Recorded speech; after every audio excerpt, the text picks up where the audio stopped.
Hello all, welcome to machine possible IAS academy. మన machine possible IAS academy ద్వారా especially APPSC group 2 మెయిన్స్కి ఎవరైతే prepare అవుతున్నారో వారిని దృష్టిలో పెట్టుకుని ఎక్స్క్లూజివ్గా పేపర్ 2 క్రాష్ కోర్స్ని స్టార్ట్ చేయడం జరిగిందనమాట. సో దీంట్లో ఏంటంటే మీకు అంటే మిగిలిన కోర్సెస్కి దీనికి డిఫరెన్స్ ఏంటి అనేది నేను ఇప్పుడు చెప్తాను.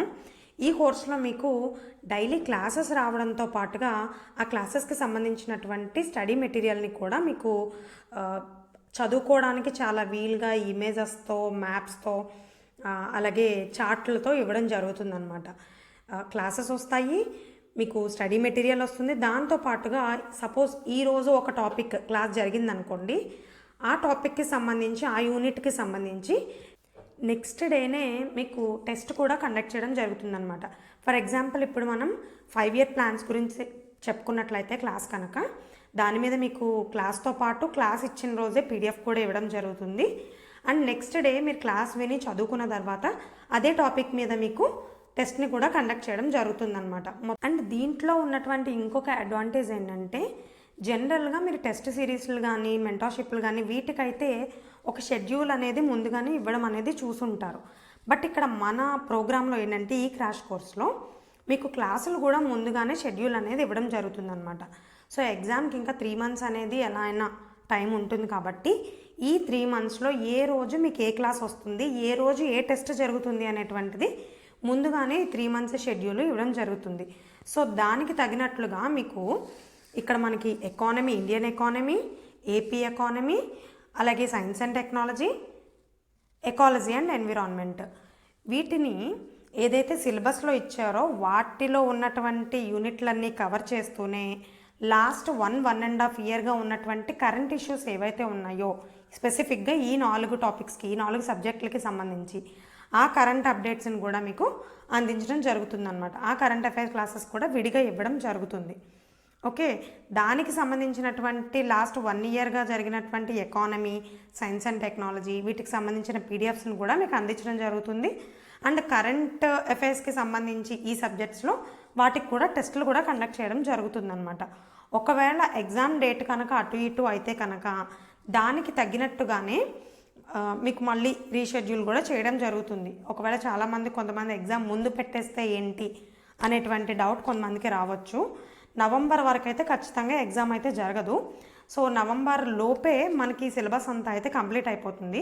ఎవరైనా షెడ్యూల్ చూడాలనుకుంటే కనుక, ప్లానింగ్ ఎలా ఉంటుంది, ప్రోగ్రామ్ ఎలా ఉంటుంది చూడాలనుకుంటే కనుక మీరు machine possible IAS academy app link అనేది మీకు డిస్క్రిప్షన్లో ఉంటుంది. దాన్ని డౌన్లోడ్ చేసుకొని ప్లేస్టోర్ నుంచి యాప్ డౌన్లోడ్ చేసుకొని మీరు చూడొచ్చు అనమాట. అక్కడ అన్లాక్ అయ్యి ఉంటుంది కంటెంట్. అండ్ ఈ ప్రోగ్రామ్ మనకి పేపర్ 2 అంటే భయపడేటువంటి అభ్యర్థులు ఎవరైతే ఉన్నారో, అంటే పేపర్ 1తో పోల్చుకుంటే పేపర్ 2 అనేది డే టు డే కరెంట్ అఫైర్స్ని అప్డేట్ చేసుకుంటూ కొత్త విషయాలని కలుపుకుంటూ చదవాల్సినటువంటి సబ్జెక్ట్. ఫర్ ఎగ్జాంపుల్ ఎకానమీనే తీసుకుంటే కనుక చాలా తక్కువ మాత్రమే స్టాటిక్ పోర్షన్ మనం చదువుతాము. మిగతాదంతా కూడా అగ్రికల్చర్ కావచ్చు, ఇండస్ట్రియల్ సెక్టర్ కావచ్చు, సర్వీస్ సెక్టర్ కావచ్చు, నేషనల్ ఇన్కమ్ కావచ్చు, ఏ ఇయర్కి ఆ ఇయర్ మారిపోతూనే ఉంటాయి డేటా అంతా కూడా. సో వాటన్నిటిని ప్రీవియస్ ఇయర్ బుక్ ఇయర్ పనికి కూడా రాదు చాలా వరకు. కాబట్టి ఈ పేపర్ అంటే కొంతమంది టఫ్గా ఫీల్ అవుతారు. దీనికి అసలు సరైన సోర్సెస్ ఏం చదవాలి, పూర్తి స్థాయిలో మొత్తం అంతా కవర్ అవుతుందా లేదా, ఏ బుక్ తీసుకుంటే కవర్ అవుతుంది అనేటువంటి అనేక సందేహాలతో చాలామంది ప్రిపరేషన్ దగ్గర ఆగిపోతున్నారు. సో కాబట్టి వాళ్ళ కోసం ఎక్స్క్లూజివ్గా పేపర్ 2 మొత్తానికి కూడా ఒకటే సొల్యూషన్ లాగా మేము ఈ ప్రోగ్రామ్ అనేది డిజైన్ చేయడం జరిగిందనమాట. పేపర్ 1 తీసుకుంటే కనుక ఒక మోస్తరుగా మాదిరిగా చదివినా కూడా 100 to 120 ఈజీగా స్కోర్ చేయడానికి అవకాశం ఉన్నటువంటి పేపర్. ఆ పేపర్లో ఇంచుమించుగా ఎవరైనా కానీ 100కి దగ్గరగా ఎలాంటి స్టూడెంట్ అయినా స్కోర్ చేయొచ్చు. బట్ అసలు కాంపిటీషన్ అంతా ఎక్కడుంది, పేపర్ని స్కోరింగ్ని డిసైడ్ చేసేటువంటిది ఏంటి అంటే కనుక ఈ సెకండ్ పేపరు. సో కాబట్టి ఇదే అందరికీ అతిపెద్ద ఛాలెంజ్. సో పేపర్ 2లో మీ స్కోరింగ్ని పెంచేందుకు కోసమే దీన్ని ప్రత్యేకంగా డిజైన్ చేయడం జరిగిందనమాట. ఒక సోర్స్నే అంటే ఫాలో అవుతారు మీరు, అందులో పూర్తి స్థాయిలో మ్యాటర్ అంతా కవర్ అయిందా లేదా అనేది తెలియదు. కాబట్టి మేము డిఫరెంట్ సోర్సెస్ నుంచి ఎక్కడ ఏ పాయింట్ మిస్ కాకుండా మీకు అందించాలనే ఉద్దేశంతో ఈ పీడిఎఫ్ని కూడా డిజైన్ చేయడం జరిగిందనమాట. సో ఇది మీకు యూజ్ అవుతుంది అనుకుంటే ఒకసారి డెమో వినండి, అండ్ అలాగే షెడ్యూల్ ఎలా ఉందో చూసుకోండి, టెస్ట్ స్టాండర్డ్ ఎలా ఉందో కూడా కంపేర్ చేసుకోండి. చేసుకున్న తర్వాత ఆ ప్రోగ్రామ్ని అయితే తీసుకోండి. ప్రోగ్రామ్ కనుక ఇంట్రెస్ట్ ఉంటే కనుక మీకు నెంబర్ కూడా డిస్క్రిప్షన్లో ఉంటుంది, ఆ నెంబర్కి కాల్ చేయండి. ప్రీవియస్ క్లాస్లో మనకి 5 ఇయర్ ప్లాన్స్ అసలు ఎలా స్టార్ట్ అయ్యాయి, ఆ కాన్సెప్ట్ ఎక్కడి నుంచి వచ్చింది దగ్గర నుంచి మొదటి 4 ప్రణాళికలు 4th 5 ఇయర్ ప్లాన్ వరకు కూడా డిస్కస్ చేసుకోవడం జరిగింది. సో ఈ క్లాస్లో రిమైనింగ్ 5th నుంచి 12th 5 ఇయర్ ప్లాన్ వరకు కూడా మనం ఈ క్లాస్లో డిస్కస్ చేసుకుంటాం. సో ఇది క్రాష్ కోర్స్ కాబట్టి వీడియో లెందీ అయినా సరే మొత్తం యూనిట్ని మీకు కవర్ చేయడమే ఉద్దేశంగా దీన్ని చెప్పడం జరుగుతుందన్నమాట. సో 5th 5 ఇయర్ ప్లాన్ వచ్చి దీని టెన్యూర్ వచ్చి మనకి 1974 నుండి 78 వరకు. అయితే ఇది అనుకున్న టైం కంటే కూడా 1 సంవత్సరం ముందుగానే రద్దయిపోయిన ప్రణాళిక అనమాట. 1 ఇయర్ ముందుగా రద్దయిపోయింది. దానికి కారణం కాంగ్రెస్ గవర్నమెంట్ పడిపోవడం, జనతా గవర్నమెంట్ ఫామ్లోకి రావడంతో యాక్చువల్గా 74 to 79 ఉండాలి కదా 5 ఇయర్స్ అంటే, కానీ 78లోనే దీన్ని ముగించేయడం జరిగిందనమాట. ఈ ప్రణాళికకి నమూనా డిజైన్ చేసింది, మోడల్ని డిజైన్ చేసినటువంటి రూపకర్త డిపి ధర్. అలాగే దీనికి ప్రధాన సలహాదారుడు వచ్చి సి సుబ్రహ్మణ్యం గారు. అప్పటి ప్రధానమంత్రి కాబట్టి ఇందిరాగాంధీ గారే దీనికి ఎక్స్ అఫీషియో చైర్మన్గా ఉంటారనమాట. మన ప్లానింగ్ కమిషన్కి ఎప్పుడు ఎక్స్ అఫీషియో చైర్మన్గా అప్పుడు ప్రధానమంత్రి ఎవరైతే ఉన్నారో వాళ్ళే ఉంటారు. ఉపాధ్యక్షులు మాత్రమే ప్రతి ప్లాన్కి మారుతూ ఉంటారు. ఈ ప్రణాళిక యొక్క ముఖ్య ప్రాధాన్యత దేనికి ఇచ్చారు అంటే పేదరిక నిర్మూలన మరియు ఆర్థిక స్వావలంబన. మనం ఆల్రెడీ 4th 5 ఇయర్ ప్లాన్లో చెప్పుకున్నాం, గరీబీ హఠావో అనేటువంటి నినాదాన్ని ఇచ్చారని చెప్పేసి ఇందిరాగాంధీ గారు. అలాగే 20 పాయింట్ ప్రోగ్రామ్ని కూడా స్టార్ట్ చేశారనమాట. అలాగే దానికి కంటిన్యూషన్గానే 5th 5 ఇయర్ ప్లాన్లో కూడా పోవర్టీ ఎరాడికేషన్ మీదనే మెయిన్ ఫోకస్ అనేది ఉండిందనమాట. అందుకోసమే దీన్ని పోవర్టీ ప్లాన్ అని కూడా అంటారు, పేదరిక ప్రణాళిక అని కూడా అంటారు. ఏ ప్లాన్ని పోవర్టీ ప్లాన్ అని అంటారు అనేటువంటి క్వశ్చన్ అడిగితే కనుక 5th 5 ఇయర్ ప్లాన్ అని చెప్తాం. దీనికి ఉపాధ్యక్షులు వచ్చి మనకి పిఎన్ హస్కర్ గారు అనమాట. ఈ ప్రణాళికలోనే మొదటిసారి స్వాతంత్రం వచ్చాక అసలు ప్రణాళికలు స్టార్ట్ అయ్యాక నెగిటివ్ గ్రోత్ రేట్ నమోదైంది ఈ ప్రణాళికలోనే అనమాట. 1 సంవత్సరం ముందుగా రద్దయిన ప్రణాళిక, అలాగే poverty plan, negative growth rate వచ్చిన ప్రణాళిక కూడా ఇదే అనమాట. నెగిటివ్ గ్రోత్ రేట్ అంటే మొత్తం ప్రణాళిక కాలం అంతా కలిపి కాదు, దీంట్లో 79, 80 ఈ ఇయర్స్లో నెగిటివ్ గ్రోత్ రేట్ వచ్చింది. బికాజ్ అప్పుడు చెప్పుకున్నాం కదా ముందుగానే 1 ఇయర్ ముందుగానే ప్రణాళిక అసలు రద్దే అయిపోయింది ఆ టైంకి. యాక్చువల్గా 79, 80 టైంలో రోలింగ్ ప్లాన్స్ వచ్చేస్తాయి మనకి, బట్ యాక్చువల్గా అప్పటికి రోలింగ్ ప్లాన్స్ ఇంప్లిమెంటేషన్ అనేది జరగలేదు కాబట్టి దీని కిందే కన్సిడర్ చేస్తారనమాట. దీంట్లో అంచనా వ్యయం వచ్చేసి ఎక్స్పెక్టెడ్ ఎక్స్పెండిచర్ వచ్చేసి 37,250 crores కాగా అంచనా కన్నా ఎప్పుడు కూడా రియాలిటీలో ఎక్కువే అవుతుంది కాబట్టి వాస్తవంగా వచ్చేటప్పటికి 39,426 crores అనేది వాస్తవ వ్యయం చేయడం జరిగిందనమాట ఈ ప్రణాళికలో. దీనిలో పెట్టుబడి వచ్చేటప్పటికి ఇన్వెస్ట్మెంట్, గవర్నమెంట్ ఇన్వెస్ట్మెంట్ వచ్చేసి మనకి 70% అనమాట పబ్లిక్ ఇన్వెస్ట్మెంట్, ప్రైవేట్ ఇన్వెస్ట్మెంట్ వచ్చి 30% ఉంది. మనం ఫస్ట్ ప్లాన్ నుంచి చూసుకున్నట్లయితే కనుక ఫస్ట్లో ప్రైవేట్ ఇన్వెస్ట్మెంట్లే కొంచెం ఎక్కువగా ఉండేవి, కానీ మెల్లగా వాటిని తగ్గించుకుంటూ ప్రభుత్వ పెట్టుబడే ఎక్కువగా ఉండి ప్రైవేట్ పెట్టుబడిని తగ్గిస్తూ రావాలి అనే ఉద్దేశంతో ఇక్కడ తీసుకురావడం జరిగింది. కానీ అది కూడా మెల్లమెల్లగా మళ్ళీ మారుతూ వచ్చిందనమాట. 8th ప్లాన్కి వెళ్ళేటప్పటికి అది కూడా మారుతుంది. సో దీన్ని బట్టి ఏమర్థం అవుతుంది, అప్పటికి ప్రతిదీ కూడా ప్రభుత్వ రంగం కిందే ఉండాలి, ప్రభుత్వమే పెద్దపీట కావాలి ప్రతి రంగంలోని కూడా, పెట్టుబడుల విషయంలో కావచ్చు, రంగాల వారిగా కేటాయింపుల్లో కావచ్చు, ప్రతి దాంట్లోని కూడా ప్రభుత్వ వాటా పైచేయిగా ఉండేదన్నమాట. అంటే ప్రైవేట్ రంగానికి ఎంత రిస్ట్రిక్షన్ ఉండేది అనేటువంటిది మీకు ఇక్కడ అర్థమవుతుంది. ఇక రంగాల వారిగా కేటాయింపులకు వచ్చేటప్పటికి మొత్తం ఎక్స్పెండిచర్లో 26% పరిశ్రమలకే కేటాయించడం జరిగింది 5th 5 ఇయర్ ప్లాన్లో. ఎందుకంటే పరిశ్రమలు ఎక్కువ పెరిగితే వాళ్ళకి ఉద్యోగులు, శ్రామికులు కావాల్సి ఉంటుంది. శ్రామికులు కావాల్సి ఉంటే వాళ్ళు 4 పూట్ల తినగలుగుతారు, పేదరికం అనేది దానిగా నిర్మూలన చేయడానికి అవకాశం ఉంటుంది అనేటువంటి ఉద్దేశంతో పరిశ్రమల మీద ఎక్కువ ఫోకస్ చేశారనమాట యాక్చువల్గా. దాని తర్వాత సోషల్ వెల్ఫేర్కి 17% అతి తక్కువగా కేటాయించారు. ఈ కేటాయింపుల్లో 5వ పంచవర్ష ప్రణాళికలో మనకి పరిశ్రమల్లోనేమో అత్యధికంగా కేటాయిస్తే సోషల్ వెల్ఫేర్కి అత్యల్పంగా కేటాయించారు. పేరుకు మాత్రం పేదరిక ప్రణాళిక. అర్థమైంది కదా. నెక్స్ట్ వ్యవసాయ రంగానికి వచ్చేటప్పటికి 22%, అలాగే విద్యుత్కి 19%, ట్రాన్స్పోర్ట్కి 18% కేటాయించడం జరిగిందనమాట. అలాగే టార్గెటెడ్ గ్రోత్ రేట్ వచ్చేటప్పటికి 4.4 టార్గెట్ పెట్టుకున్నారు. కానీ అనుకోకుండా ఒక సంవత్సరం ముందే రద్దయినా కానీ 4.8 గ్రోత్ రేట్ అనేది సాధించడం జరిగిందనమాట. యాక్చువల్గా ముందు క్యాలిక్యులేషన్స్ ప్రకారం 5.5%గా క్యాలిక్యులేట్ చేశారు. బట్ ఏంటంటే ముందు చెప్పుకున్నాం కదా, ఒక సంవత్సరం ముందే రద్దయిపోయింది అని చెప్పేసి. ఆ రద్దయిపోవడం అనేది చాలా ఇండియన్ ఎకానమీని చాలా ప్రభావితాలకి గురి చేసిందనమాట. సో ఆ టైంలో కాస్త తగ్గి 4.8 వద్ద స్థిరపడింది. ఏదేమైనప్పటికీ టార్గెట్ కంటే కూడా ఎక్కువగానే వృద్ధి రేటు నమోదు చేసినటువంటి ప్రణాళికల్లో 5వ పంచవర్ష ప్రణాళిక కూడా ఒకటే. కానీ ఇదే ప్రణాళికలోనే మళ్ళీ నెగిటివ్ గ్రోత్ రేట్ కూడా మనకి ఒక సంవత్సరం అంటే 79, 80 ఆ ఒక్క సంవత్సరమే నెగిటివ్ గ్రోత్ రేట్ కూడా నమోదైందనమాట. సో దీనిలో వచ్చేటప్పటికి వనరులని వినియోగించుకునే విధానం చూసుకున్నట్లయితే దేశీయ వనరులు అంటే డొమెస్టిక్ రిసోర్సెస్ వచ్చి 82% అయితే విదేశీ సహాయం మనకి 15%, అలాగే లోటు ద్రవ్యం వచ్చేటప్పటికి 3%గా ఉన్నాయన్నమాట. అలాగే తలసరి ఆదాయ వృద్ధి రేటు వచ్చేటప్పటికి 2.7గా నమోదైంది. ఇక కార్యక్రమాల విషయానికి వచ్చేటప్పటికి మనకి ఎగ్జామినేషన్లో అడిగేది ముఖ్యంగా ఈ ప్రోగ్రామ్సే కాబట్టి వీటిలో ఇంపార్టెంట్ ప్రోగ్రామ్స్ని డిస్కస్ చేసుకుందాం. సో దీనిలో మొదటగా కనీస అవసరాల కార్యక్రమం మినిమం నీడ్స్ ప్రోగ్రామ్ అనమాట. సో ఈ మినిమం నీడ్స్ ప్రోగ్రామ్ వచ్చేటప్పటికి 1974లో స్టార్ట్ అయింది. అంటే ప్రణాళిక స్టార్ట్ అయిన మొదటి సంవత్సరమే దీన్ని ఇంప్లిమెంట్ చేయడం జరిగిందనమాట. దీనిలో మెయిన్ టార్గెట్ వచ్చి గ్రామాలలో నివసిస్తున్నటువంటి ప్రజలు ఎవరైతే ఉన్నారో వారికి మినిమం నీడ్స్ అనేవి కల్పించాలి. మినిమం నీడ్స్ అంటే ఏంటి? ఫుడ్, విద్య, మంచి వసతి, ఇలాంటివి అనమాట.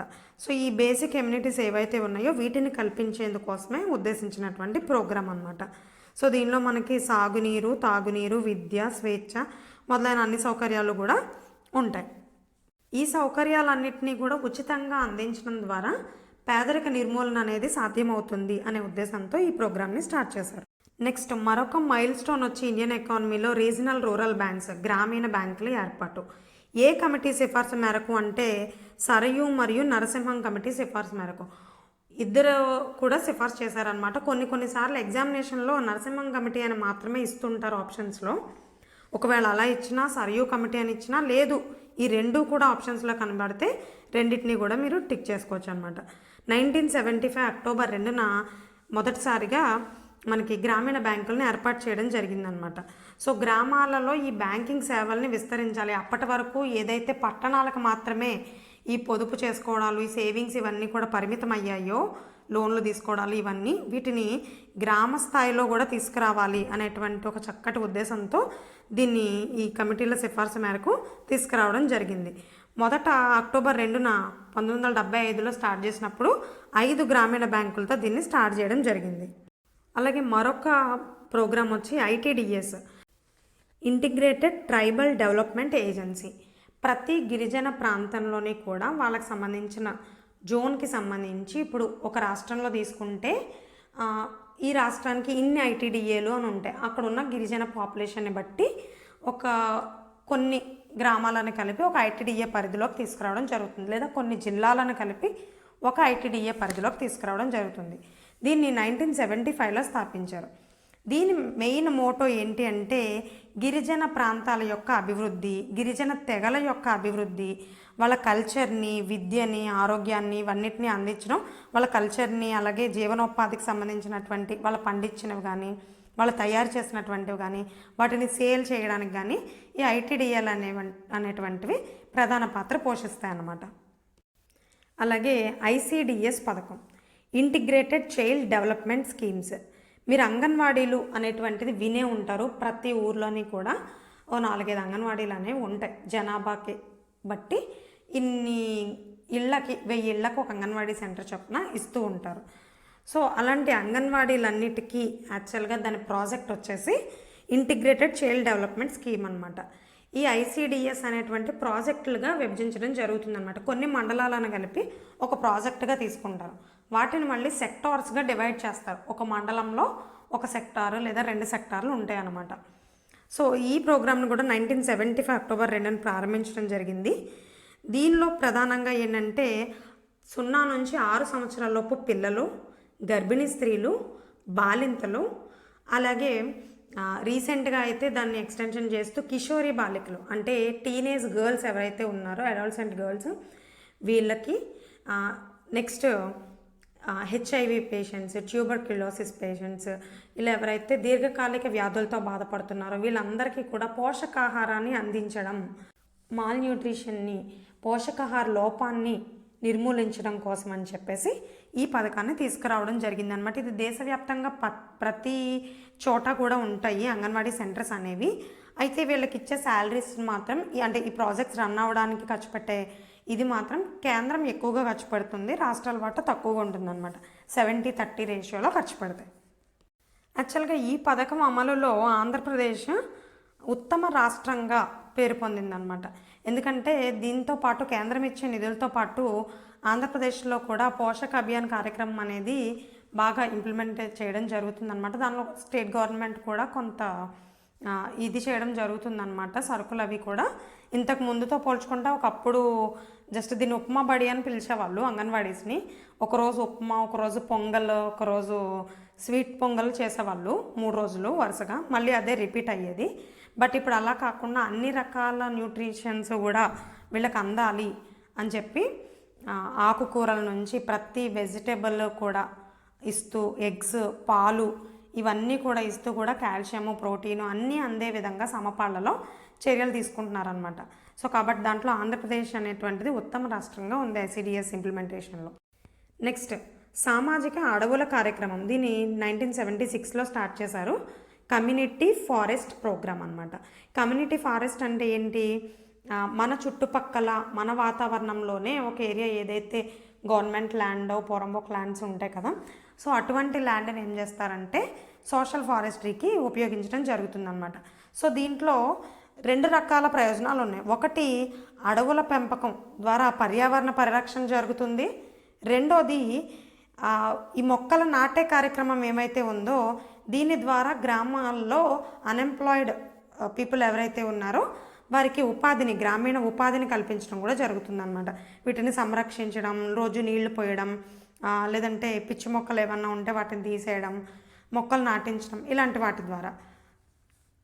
ఇవి మాత్రమే కాకుండా ఒకవేళ కనుక ఇవి పళ్ళ చెట్లు, పూల చెట్లు ఇలాంటివి అనుకోండి, వాటి ద్వారా వచ్చేటువంటి ఆదాయం కూడా గ్రామీణ అభివృద్ధికి కూడా ఉపయోగపడుతుంది అనమాట. ఫర్ ఎగ్జాంపుల్, మీలో చాలామందికి పంచాయతీల్లో జాబ్స్ ఉండుంటాయి, మీకు తెలుస్తుంది.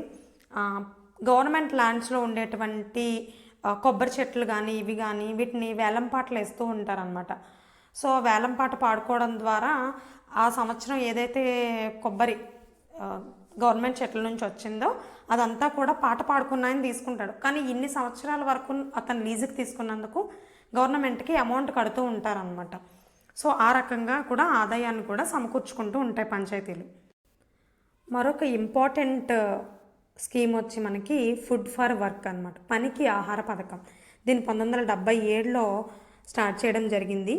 దీనిలో మెయిన్ ఉద్దేశం ఏంటి అంటే మన దేశంలో అత్యధిక నిరుద్యోగం, ఏ రకమైన నిరుద్యోగం అంటే ప్రచ్ఛన్న నిరుద్యోగం ఒకప్పుడు. ఎందుకంటే ఎక్కువ మంది వ్యవసాయం మీదే ఆధారపడి జీవించేటువంటి పరిస్థితులు ఉండేవి కాబట్టి సంవత్సరం పొడుగునా వ్యవసాయం నుంచి ఆదాయం అనేటువంటిది రాదు. అది వచ్చినప్పుడు మాత్రమే వాళ్ళు ఇంట్లోకి ఏవో కొనుక్కుని తినడం, లేనప్పుడు పస్తులు ఉండడం, లేదా అప్పులు చేసుకోవడం, ఇవన్నీ ఉండేవి. సో కాబట్టి వ్యవసాయ పనులు లేని టైం ఏదైతే ఉందో, పనులు లేని సమయం అన్నమాట, ఆ సమయంలో వ్యవసాయ కూలీలు ఎవరైతే ఉన్నారో లేదా రైతులు ఎవరైతే ఉన్నారో వారికి డబ్బులకు బదులుగా, జీతానికి బదులుగా ఫుడ్ని అందించడం అనమాట. అంటే ఇప్పుడు ఎలాగైతే రేషన్ ఇస్తున్నారో ఈ రకంగా రేషన్ని అందించేవాళ్ళు అనమాట. అలాగే ప్రైవేట్ రంగంలో 2వ అతిపెద్ద బ్యాంక్ అయినటువంటి హెచ్డిఎఫ్సి బ్యాంకును కూడా ఇదే టైంలో 5th 5-year ప్లాన్ టైంలోనే స్థాపించడం జరిగింది 1977లో. దీని ఫుల్ ఫామ్ వచ్చి హౌసింగ్ డెవలప్మెంట్ ఫైనాన్స్ కార్పొరేషన్. ఇది ప్రైవేట్ రంగంలోనే 2వ అతిపెద్ద బ్యాంక్ అనమాట. మొదటిది వచ్చి మనకి ఐసిఐసిఐ బ్యాంక్.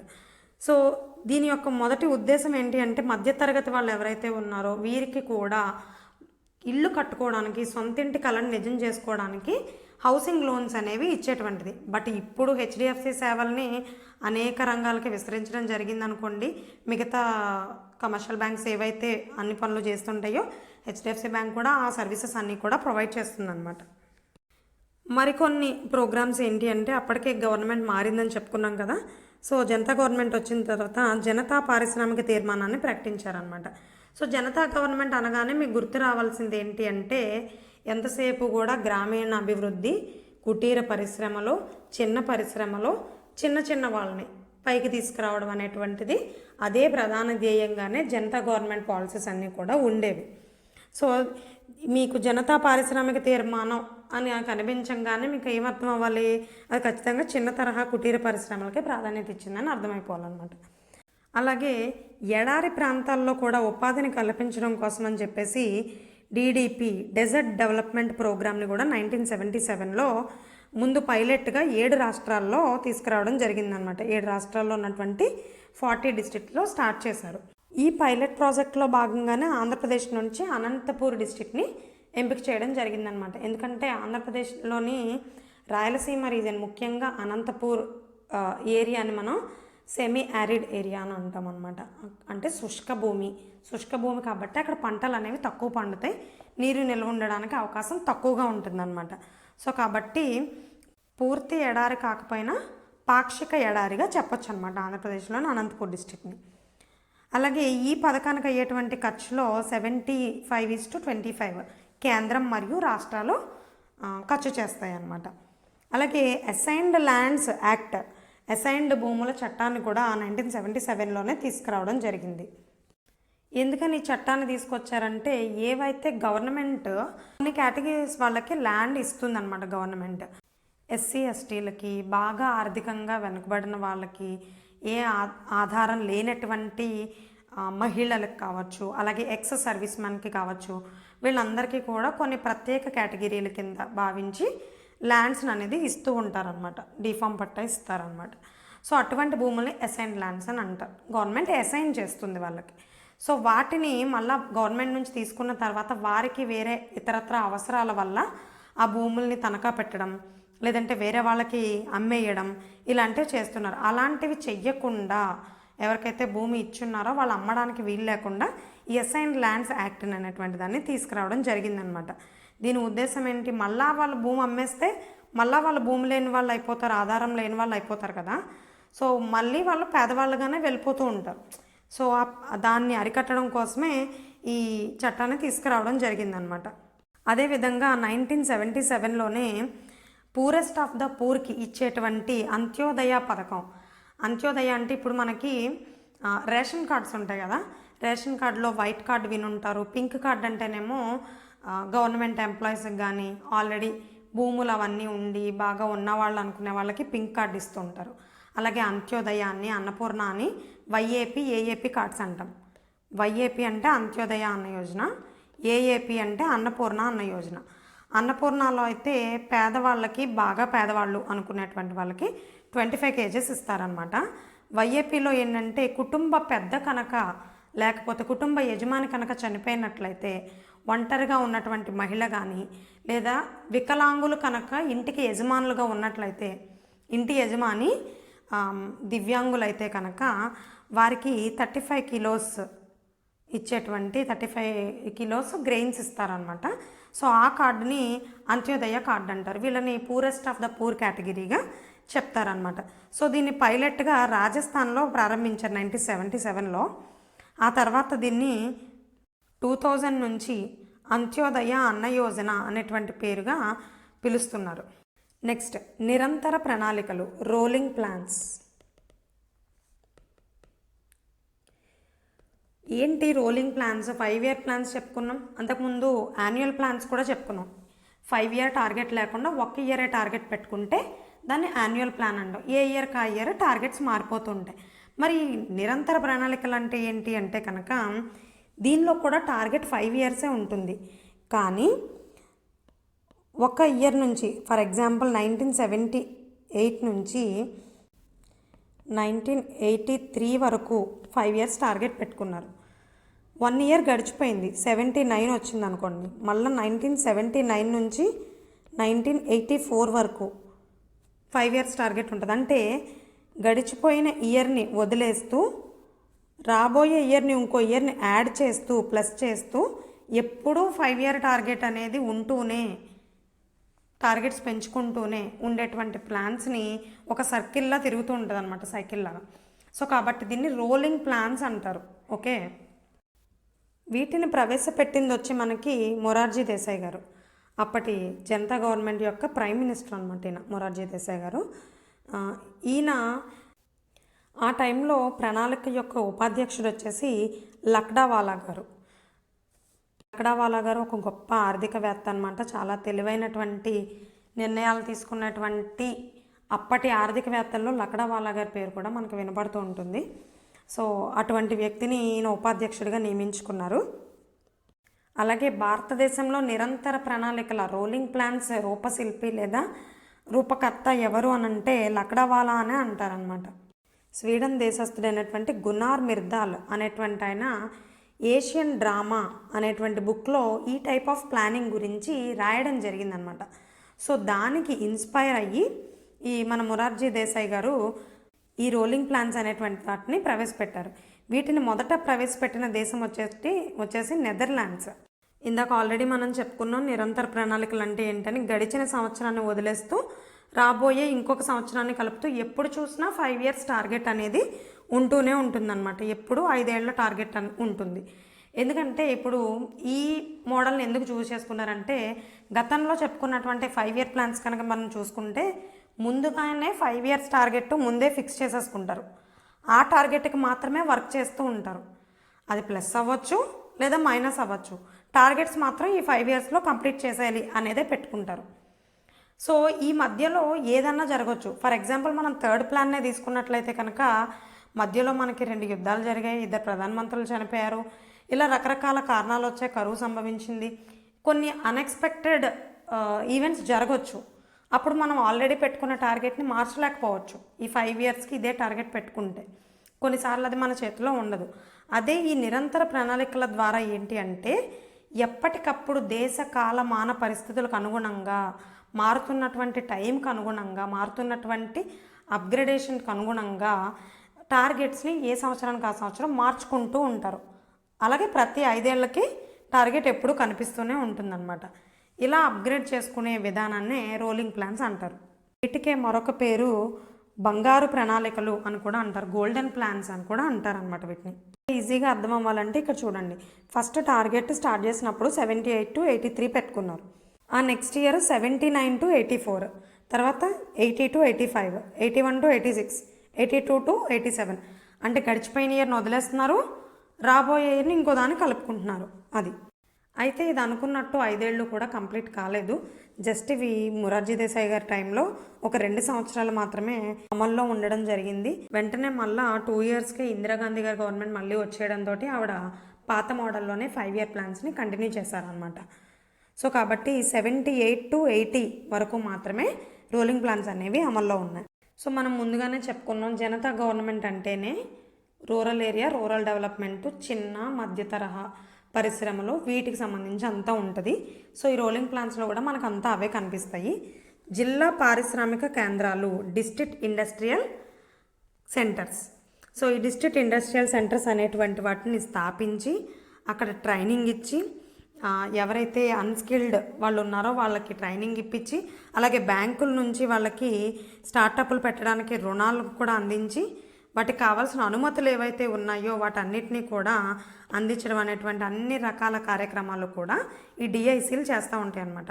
ఇప్పటికీ కూడా డిఐసీలు అనేటువంటి ప్రతి జిల్లాలోని కూడా ఉన్నాయి. వీటిని జనతా గవర్నమెంట్ టైంలో 1978లో స్టార్ట్ చేశారు. ఉమ్మడి ఆంధ్రప్రదేశ్ ఉన్నప్పుడు 23 జిల్లాల్లోని కూడా డిఐసీలు ఉన్నాయి. అంటే ప్రతి జిల్లాలోని కూడా డిఐసీ ఉండేదన్నమాట.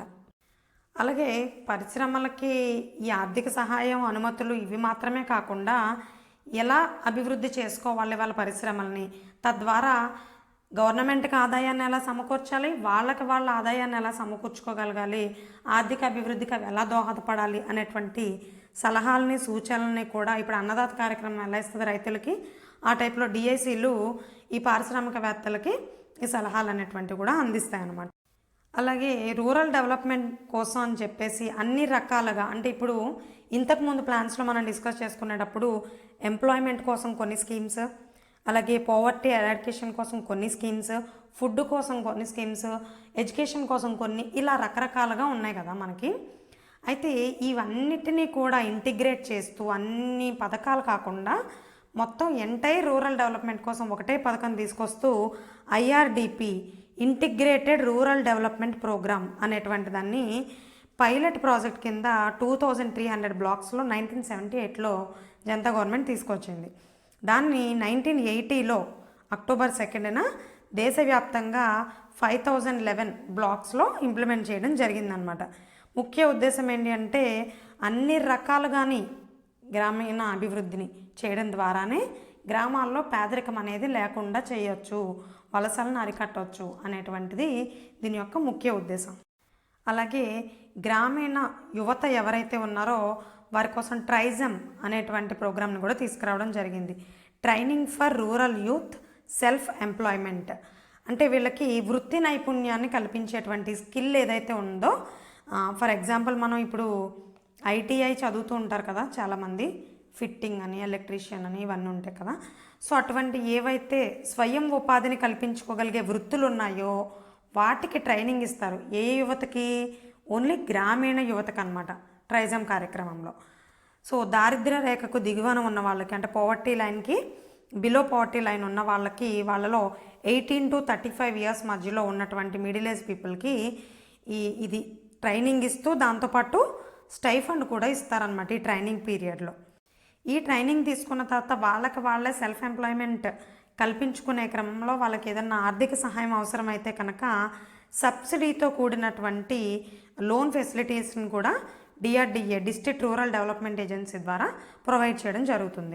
ఈ ట్రైనింగ్కి, ఈ లోన్కి, వీటన్నిటికీ అయ్యేటువంటి ఖర్చుల్ని కేంద్ర రాష్ట్ర ప్రభుత్వాలు 50:50 రేషియోలో డివైడ్ చేసుకుంటాయి. ఈ ట్రైజమ్ అనేటువంటి చాలా మంచి ప్రోగ్రాం కాబట్టి, స్కిల్ కల్పించి వాళ్ళ కాళ్ళ మీద వాళ్ళు నిలబడడానికి కల్పించినటువంటి ప్రోగ్రాం కాబట్టి దీన్ని తర్వాత ఇందిరాగాంధీ గారి గవర్నమెంట్లో కూడా రద్దు చేయలేదు. తర్వాత రాజీవ్ గాంధీ గవర్నమెంట్ వీటన్నిటిలోనే కొనసాగింది. అప్ టు 1979 నుంచి 1999 వరకు కూడా, అంటే 20 ఇయర్స్ వరకు కూడా ట్రైజమ్ అనేటువంటి పేరుతోనే మంచిగా రన్ అయిందన్నమాట ఈ ప్రోగ్రాము. ఆ తర్వాత దీన్ని 1999లో ట్రైజమ్ని స్వర్ణ జయంతి స్వరోజ్గార్ యోజన అనేటువంటి ప్రోగ్రాంలో విలీనం చేసేసారనమాట. SJSYలో విలీనం చేసేసారు. సో ఈయన దృష్టి అంతా కూడా మొరార్జీ దేశాయ్ గారు పేదరికం పైన, రూరల్ డెవలప్మెంట్ మీద పెట్టారని చెప్పాం కదా. అసలు ఎవరి పేదవాళ్ళు, అసలు పేదరికానికి సరైనటువంటి నిర్వచనం లేదు దేశంలో అనేటువంటిది గుర్తించి ఎవరిని పేదవారిగా గుర్తించాలి, ఏది పోవర్టీ లైన్ అని చెప్పేసి, ఎవరు బిలో పోవర్టీ, ఎవరు మిడిల్ క్లాసు అనేటువంటి నిర్వచనాలని కొత్తగా తీసుకురావడం జరిగిందనమాట. సో దీనిలో భాగంగా ఈ నిర్వచనం ఏమని చెప్తుందంటే, గ్రామీణ ప్రాంతాల్లో అయితే కనుక ఒక వ్యక్తి ఒక రోజుకి 2400 క్యాలరీస్ ఆహారం కనుక తీసుకున్నట్లయితే అతను పేదవాడు కాదు. ఎవరైతే 2400 క్యాలరీల కన్నా బిలో తీసుకుంటారో వారిని పేదవారిగా గుర్తించడం జరుగుతుంది. అదే పట్టణాల్లో అనుకోండి, ఒక వ్యక్తి ఒక రోజుకి 2100 క్యాలరీలు తీసుకోగలిగినటువంటి సామర్థ్యం అతనికి ఉంటే, రోజువారీ నిత్యావసరాలు కొనుక్కొని తినగలిగే కెపాసిటీ ఉంటే కనుక అతన్ని పేదవాడిగా గుర్తించరు. 2100 క్యాలరీల కన్నా తక్కువ కనుక తీసుకున్నట్లయితే వారిని పేదవారిగా గుర్తిస్తారు పట్టణ ప్రాంతాల్లో. సో ఈ నిర్వచనాన్ని ఇచ్చింది మనకి NINICMR, national institute of nutrition Hyderabad, అలాగే Indian council for medical research Delhi. ఈ రెండు కలిపి ఈ నిర్వచనాన్ని అనేటువంటి తీసుకొచ్చాయన్నమాట. అప్పట్లో చాలా కాలం వరకు కూడా పేదరికం అనేటువంటి దాన్ని ఓన్లీ ఆహారమే కొలమానంగా తీసుకునేవాళ్ళు. సో ఇది కూడా అటువంటి నిర్వచనమే. సో ఇది 1980లో మళ్ళా ఇందిరాగాంధీ గారి కాంగ్రెస్ గవర్నమెంట్ రావడం, ఈ నిరంతర ప్రణాళికల్ని ఆపేయడం, మళ్ళా తిరిగి పంచవర్ష ప్రణాళికలను స్టార్ట్ చేయడం అనేది జరిగిందనమాట. ఈ 6వ పంచవర్ష ప్రణాళిక 6th 5-year ప్లాన్ టర్మ్ వచ్చి 1980 to 85.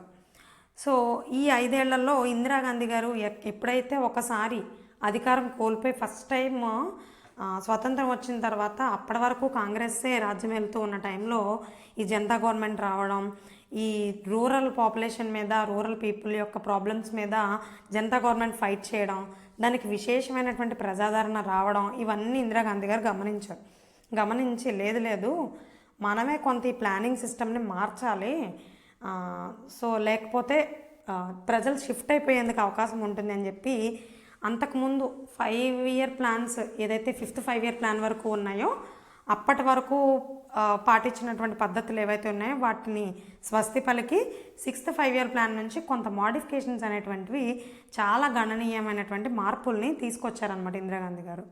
అందుకోసమే భారతదేశ పంచవర్ష ప్రణాళిక చరిత్రలోనే మైలురాయి అని చెప్పేటువంటి ప్రణాళిక 6వ పంచవర్ష ప్రణాళిక. దీనికి అధ్యక్షురాలుగా ఇందిరాగాంధీ గారు ఉన్నారు, ప్రైమ్ మినిస్టర్ కాబట్టి. అలాగే కొన్నాళ్ళు ఎన్డీ తివారీ గారు, అలాగే కొన్నాళ్ళు వైబీ చౌహాన్ గారు కూడా ఉపాధ్యక్షులుగా, వైస్ ప్రెసిడెంట్గా పనిచేయడం జరిగిందనమాట. ఇంతకుముందు మనం రోలింగ్ ప్లాన్స్కి లక్డావాలాగా తీసుకొచ్చారు నమూనా అని చెప్పుకున్నాం కదా, ఆయన ఇంట్రడ్యూస్ చేశారని. సో అందుకోసం ఇందిరాగాంధీ గారు కూడా ఆయన్నే కంటిన్యూ చేస్తూ లక్డావాలా ప్రణాళిక నమూనానే బేస్ చేసుకుని ఏదైతే రూరల్ డెవలప్మెంట్ మీదే ఫోకస్ చేసే విధంగా ఉందో దాన్ని ఇన్స్పిరేషన్గా తీసుకుని ఈ ప్రణాళికను కూడా నడిపించడం జరిగిందనమాట. దీని యొక్క ప్రధాన లక్ష్యం వచ్చి నిరుద్యోగ నిర్మూలన, అలాగే పేదవారి జీవన ప్రమాణాలని పెంచడం, అసమానతలని తగ్గించడం, పేదరికాన్ని నిర్మూలించడం, వీటిని లక్ష్యాలుగా పెట్టుకుని ఇందిరాగాంధీ గారు ఈ ప్రణాళికను స్టార్ట్ చేయడం జరిగింది. ఇప్పుడు ఎలా అయితే నరేంద్ర మోడీ గారు మేక్ ఇన్ ఇండియా అనేటువంటి కార్యక్రమం ద్వారా ఒకప్పుడు మనం ఇంపోర్ట్ చేసుకునేటువంటి వస్తువులు ఏవైతున్నాయి ఇండియాలోనే తయారీ చేద్దాం అన్నట్టు పిలుపునిచ్చారో, అదేవిధంగా అప్పట్లో ఇందిరాగాంధీ గారు కూడా ఆహార స్వయం సమృద్ధి, ఆహార ధాన్యాలు, ఫుడ్ గ్రెయిన్స్ విషయంలో సెల్ఫ్ రిలయన్స్ అనేటువంటిది కూడా ప్రధానమైనటువంటి ప్రత్యేక టార్గెట్గా పెట్టుకున్నారు. ఏవైతే ఫుడ్ గ్రెయిన్స్ అంతకుముందు వరకు ఇంపోర్ట్ చేసుకుంటూ వచ్చిందో ఇండియా, ఈ 6th ప్లాన్లో ఇందిరాగాంధీ గారు ఏమని పిలుపునిచ్చారంటే ఏదైతే మనం ఇంపోర్ట్ చేసుకుంటున్నామో అవన్నీ ఇండియాలోనే సెల్ఫ్ సఫిషియెంట్గా మనమే పండించుకునే విధంగా దీన్ని తీసుకురావాలి, అది మన ప్రధానమైనటువంటి టార్గెట్గా ఉండాలి, అప్పుడు మాత్రమే మనం ఈ ఆర్థిక వృద్ధి అనేటువంటిది జరుగుతుంది, ఇంపోర్ట్స్ తగ్గించుకుంటేనే అనేటువంటిది ఆవిడ పిలుపునివ్వడం జరిగింది. సో ఇక్కడ అంచనా వచ్చేటప్పటికి ఎక్స్పెండిచర్ 97,500 crores అయితే వాస్తవంగా ఖర్చు పెట్టింది 1,09,290 crores అనమాట. అలాగే ఇక్కడ అతిపెద్ద మార్పు ఏంటంటే అంతకుముందు వరకు మనం ప్రభుత్వ రంగానికే ప్రాధాన్యత ఉండేదని చెప్పుకున్నాం. సో ఇక్కడ చూసుకుంటే డ్రాస్టిక్గా తగ్గిపోయింది ప్రభుత్వ రంగం ప్రాధాన్యత. 39% మాత్రమే ఈ ప్లానింగ్ పీరియడ్లో గవర్నమెంట్ నుంచి ఖర్చు పెట్టిన గవర్నమెంట్ ఫండింగ్ నుంచి, మిగిలిందంతా కూడా ప్రైవేట్ రంగానికే ప్రాధాన్యత ఇచ్చినట్టు తెలుస్తుంది అనమాట. 61% ప్రైవేట్ వాటానే కలిగి ఉంది. అలాగే వనరుల విషయానికి వచ్చేటప్పటికి డొమెస్టిక్ రిసోర్సెస్ నుంచి 78%, అలాగే ఫారెన్ రిసోర్సెస్ నుంచి ఫారెన్ ఎయిడ్ కావచ్చు, లేదంటే ఇన్వెస్ట్మెంట్స్ నుంచి కావచ్చు, వీటన్నిటి నుంచి కలిపి 8% అనేది తీసుకోవడం జరిగింది. అలాగే లోటు ద్రవ్యం నుంచి 14% సమీకరించారనమాట. ఇక రంగాల వారీగా కేటాయింపులను చూస్తే ఈ మొత్తాన్ని కూడా ఎక్కువగా ఖర్చు పెట్టింది ఇంధన రంగానికి, అంటే ఫ్యూయల్ మీద ఎక్కువ ఖర్చు పెట్టారనమాట. 28% ఫ్యూయల్ మీదనే ఖర్చు పెట్టారు మొత్తం ఇన్వెస్ట్మెంట్లో. ఓకే, దాని తర్వాత వ్యవసాయ రంగానికి ఇంతకుముందు ఏదైతే 5th 5-year ప్లాన్లో అత్యల్పంగా మనకి సాంఘిక సేవలకు ఖర్చు పెట్టారని చెప్పుకున్నామో, ఈసారి సాంఘిక సేవలను కొంచెం పైకి తీసుకొచ్చారు, 3rd ప్లేస్లో ఉంది. దాని తర్వాత మనం 5th 5-year ప్లాన్లోనేమో పరిశ్రమలు టాప్లో ఉన్నాయి. ఇక్కడ చూసుకుంటే పరిశ్రమలు, రవాణా, సమాచారం ఇవి లీస్ట్లో ఉన్నాయన్నమాట, చివరికి వచ్చేసాయి. పరిశ్రమలు మరియు సమాచార రంగం రెండింటికి కలిపి 16% మాత్రమే కేటాయించబడింది. ఇప్పుడు అర్థమైంది కదా 6వ ప్రణాళికని ప్రణాళిక చరిత్రలోనే మైలురాయి అని ఎందుకంటారో. ఇక పర్ఫార్మెన్స్ వైజ్ చూసుకున్నట్లయితే ఇది కూడా బాగానే ఉంది. 5.2% గ్రోత్ రేట్ని టార్గెట్గా పెట్టుకుంటే 5.7% గ్రోత్ రేట్ని సాధించడం జరిగింది. అంటే టార్గెట్ కన్నా ఎక్కువే సాధించిన ప్రణాళికగా ఇది కూడా ఆ లిస్టులోకి వెళ్తుంది. అలాగే per capita income growth rate వచ్చేసి మనకి 3.2%గా ఉంది. అలాగే ఇందులో ప్రధానమైనటువంటి ఇంకొక ప్రాముఖ్యత ఏంటి అంటే ఫస్ట్ టైం 5% గ్రోత్ రేట్ని క్రాస్ చేసినటువంటి ప్లానింగ్ కూడా మనకి 6th 5-year ప్లాన్ అనమాట. అలాగే ప్రొఫెసర్ రాజకృష్ణ గారు చెప్పినటువంటి హిందూ గ్రోత్ రేట్ ఏదైతే ఉందో దానిని క్రాస్ చేసినటువంటి ప్లానింగ్ కూడా 6th 5-year ప్లాన్. ఈ హిందూ గ్రోత్ రేట్ అంటే ఏంటి అంటే, హిందూ వృద్ధి రేట్ అంటే ఏంటి అంటే, ప్రొఫెసర్ రాజకృష్ణ గారు దీనికి ఒక నిర్వచనం ఇచ్చారు. ఏదైతే 1951 నుంచి అంటే స్వాతంత్రానంతరం ప్రణాళికలు మొదలైనప్పటి నుంచి అనుకోండి 1980 వరకు, 1951 to 1980 ఈ 6వ ప్రణాళిక అదే రోలింగ్ ప్లాన్స్ కాలం వరకు కూడా ఉన్నది ఏదైతే ఉందో ఈ పీరియడ్లో భారతదేశంలో నమోదైనటువంటి గ్రోత్ రేట్స్ అన్నీ కూడా డిఫరెంట్ గ్రోత్ రేట్స్ నమోదయ్యాయి కదా, వీటన్నిటికీ కూడా ఒక సగటుని యావరేజ్ని తీశారనమాట. ఆ యావరేజ్ అంతా 3.4%. ఈ యావరేజ్ గ్రోత్ రేట్ ఏదైతే ఉందో 3.4%, దీన్ని ఆయన హిందూ గ్రోత్ రేట్ అని అన్నారు. సో ఈ హిందూ గ్రోత్ రేట్లో భాగంగానే యావరేజ్ తలసరి ఆదాయం ఈ పీరియడ్లో ఎంత అంటే 1951 నుంచి 80 వరకు 1.2%గా నమోదైందనమాట. సో హిందూ అంటే ఇక్కడ హిందువులు అనే అర్థంలో వాడలేదు ఆయన, హిందుస్థాన్ అనేటువంటి అర్థంలోనే వాడారనమాట. సో హిందుస్థాన్ యొక్క growth rate, average growth rate 3.4% అనమాట. దానిని కూడా క్రాస్ చేసినటువంటి ప్లాన్ మనకి 6th 5-year ప్లాన్.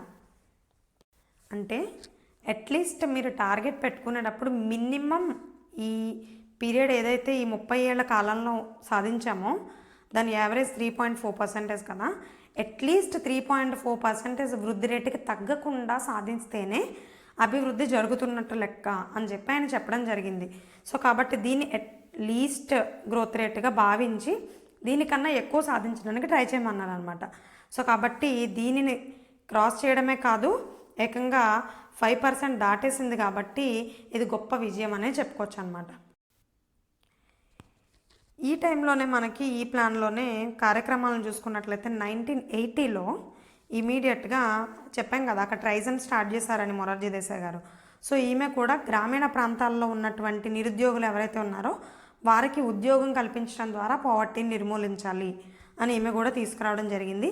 ఆ కార్యక్రమం పేరే NREP, national rural employment programme అనమాట. National rural employment programme. So దీంతో పాటుగానే గ్రామీణ ప్రాంతాల్లో భూమి లేకుండా ఎవరైతే ఉన్నారో, భూమి లేదంటే వాళ్ళకి వ్యవసాయం చేసేందుకు అవకాశం లేదు కాబట్టి వ్యవసాయం చేసేందుకు అవకాశం లేని పేదలు ఎవరైతే ఉన్నారో వాళ్ళ కోసం కూడా ప్రత్యేకించి ఇంకొక ఎంప్లాయ్మెంట్ గ్యారంటీ స్కీమ్ని తీసుకురావడం జరిగింది. అదే RLEGP, rural landless employment guarantee programme. ఇప్పుడు ఉన్నటువంటి మన్రేగా ఏదైతే ఉందో ఒకప్పుడు దాని ప్లేస్లో ఇవన్నీ ఉండేవి అనమాట. ఇవన్నిటిని తర్వాత కాలంలో మన్రేగాలో కలిపేశారు. సో దాన్ని కూడా 1980లోనే తీసుకురావడం జరిగింది. వీటి లక్ష్యం ఏంటి? రూరల్ పీపుల్ ఎవరైతే ఉన్నారో అన్ఎంప్లాయిడ్ పీపుల్ వాళ్ళకి ఎంప్లాయ్మెంట్ని కల్పించడం. ఈ 2 ప్రోగ్రామ్స్ని కూడా కలిపేసి 1989లో JRY, జవహర్ రోజ్గార్ యోజన అనేటువంటి ప్రోగ్రాంలో కలిపేయడం జరిగింది. నెక్స్ట్ ప్లాన్స్లో తెలగ వస్తుంది. And next banks nationalisation. ఇంతకుముందు మనకి 69లో ఆల్రెడీ ఇందిరాగాంధీ గారు 14 బ్యాంకులు జాతీకరణం చేశారు కదా, ఆ తర్వాత మళ్ళా 6 బ్యాంకుల్ని రెండవసారి జాతీకరణం అనమాట. ఇది మీకు క్వశ్చన్ ఖచ్చితంగా అడిగేందుకు అవకాశం ఉన్నటువంటి క్వశ్చన్ అనమాట. ఇది బ్యాంకుల జాతీకరణం మీద గతంలో APPSC ఎగ్జామ్స్లో చాలాసార్లు అడిగారు.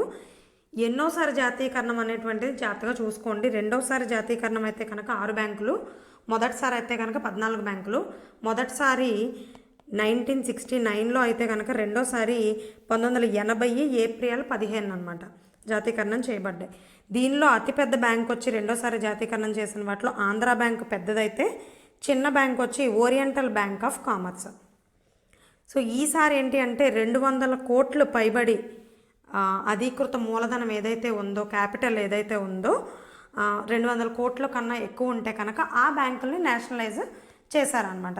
అదే ఫస్ట్ టైం బ్యాంక్స్ నేషనలైజ్ చేసినప్పుడు ఎంత, 50 crores కన్నా ఎక్కువ ఉంటే కనుక ఈ క్యాపిటల్ అనేది దాన్ని నేషనలైజ్ చేయడం జరిగింది 50 crores. సో టైం అనేది మారింది కాబట్టి దేశ కాలమాన పరిస్థితులకి అభివృద్ధికి అనుకూలంగా చేయాలి కాబట్టి ఇప్పుడు దాన్ని 200 కోట్లకి పెంచడం జరిగిందనమాట.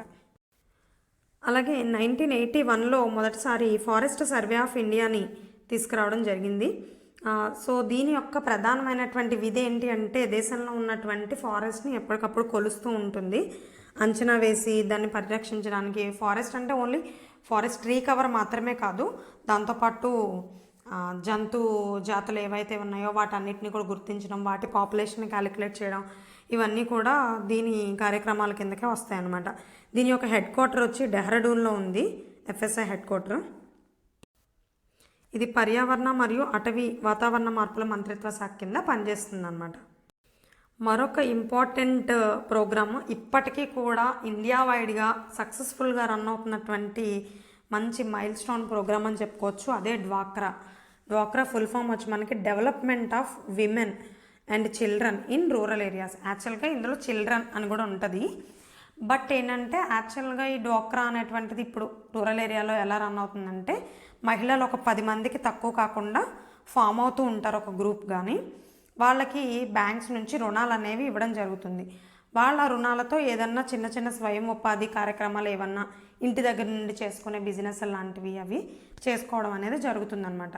మళ్ళీ బ్యాంకుకి వాళ్ళు డబ్బుల్ని తిరిగి చెల్లించడం జరుగుతుంది. ఇప్పుడైతే దీని మీద రుణమాఫీలు, వడ్డీ లేకుండా ఇవ్వడాలు, ఇవన్నీ కూడా కొన్ని స్టేట్స్లో కొన్ని రకాలుగా దీన్ని ఇంప్లిమెంట్ చేస్తూ ఉన్నారు. ప్రోగ్రామ్ని 82లో డ్వాక్రాగా స్టార్ట్ చేసినప్పటికీ 99లో SGSY అంటే స్వర్ణ జయంతి గ్రామ్ స్వరోజ్గార్ యోజన అని చెప్పేసి ఇటువంటి గ్రామాల్లో చేసే చిన్న చిన్న కార్యక్రమాలు ఏవైతే ఉన్నాయో వీటన్నిటికీ ఒక ఇంటిగ్రేటెడ్ ప్రోగ్రామ్గా SGSYని తీసుకురావడం జరిగింది. దానిలో దీన్ని విలీనం చేసేయడం జరిగిందనమాట. అయినప్పటికీ ఇప్పుడు స్వర్ణ జయంతి గ్రామ్ స్వరోజ్గార్ యోజన ఇవన్నీ లేవు కాబట్టి డ్వాక్రా అనే పేరుతోనే ఇది రన్ అవుతుంది ఇప్పటికీ కూడా. దీని యొక్క ప్రధాన ఉద్దేశాలు ఏంటి అంటే, ఒకటి మహిళలకి స్వయం ఉపాధిని కల్పించడం, ఇంటి దగ్గర ఖాళీగా ఉండడమే కాకుండా వాళ్ళకు కూడా ఏదన్నా ఒక లోన్ ఇచ్చి ఇంటి దగ్గరే ఉండి చేసుకోగలిగే పనులు ఏమన్నా చేయించి వాళ్ళంతటా వాళ్ళే ఇన్కమ్ జనరేట్ చేసుకునేలాగా వాళ్ళని బలోపేతం చేయడం అనేది ఒకటైతే, రెండోది సేవింగ్స్ని బ్యాంకింగ్ని వాళ్ళకు కూడా అలవాటు చేయడం అనేది. ముఖ్యంగా మగాళ్ళ కంటే కూడా ఆడవాళ్ళు జనరల్గా పొదుపు అనేటువంటిది ఎక్కువగా చేస్తూ ఉంటారు కాబట్టి ఈ పొదుపుని బ్యాంకుల ద్వారా, బ్యాంకింగ్ రంగం ద్వారా వాటిని చేయడం అనేటువంటిది అలవాటు చేయాలి అనేటువంటి కాన్సెప్ట్తో కూడా దీన్ని తీసుకురావడం జరిగిందనమాట, సేవింగ్స్ పెంచడానికి కూడా. అలాగే మనకి అగ్రికల్చర్ అండ్ రూరల్ డెవలప్మెంట్ కోసం లోన్స్ ఇచ్చేటువంటి ఎపెక్స్ బ్యాంక్ ఏంటి అంటే నాబార్డ్ అని చెప్తాం కదా. National bank for agriculture and rural development అనేటువంటి బ్యాంక్ని, నాబార్డ్ని ఈ మొత్తం దేశంలో ఉన్నటువంటి అగ్రికల్చరు రూరల్ క్రెడిట్స్ ఇచ్చేటువంటి బ్యాంక్స్ ఏవైతే ఉన్నాయో ఈ చిన్న చిన్న ఆర్ఆర్బీస్ కానీ, DCCMs కానీ, ప్యాక్స్ కానీ వీటన్నిటికీ కూడా అధీకృత సంస్థగా ఎపెక్స్ యూనిట్గా ఈ నాబార్డ్ని ముంబైలో దీన్ని 1982 జూలై 12న స్టార్ట్ చేయడం జరిగిందనమాట. ఏ కమిటీ సిఫార్సుల మేరకు అంటే శివరామన్ కమిటీ సిఫార్సుల మేరకు దీన్ని ఏర్పాటు చేయడం జరిగింది. దీని ప్రధాన ఉద్దేశం ఏంటి అంటే ప్రైమరీ సెక్టర్ ఏదైతే ఉందో అగ్రికల్చర్ సెక్టర్కి లోన్స్ ఇవ్వడం, ఫైనాన్షియల్ అసిస్టెన్స్ ఇవ్వడం అనేటువంటిది ఇది.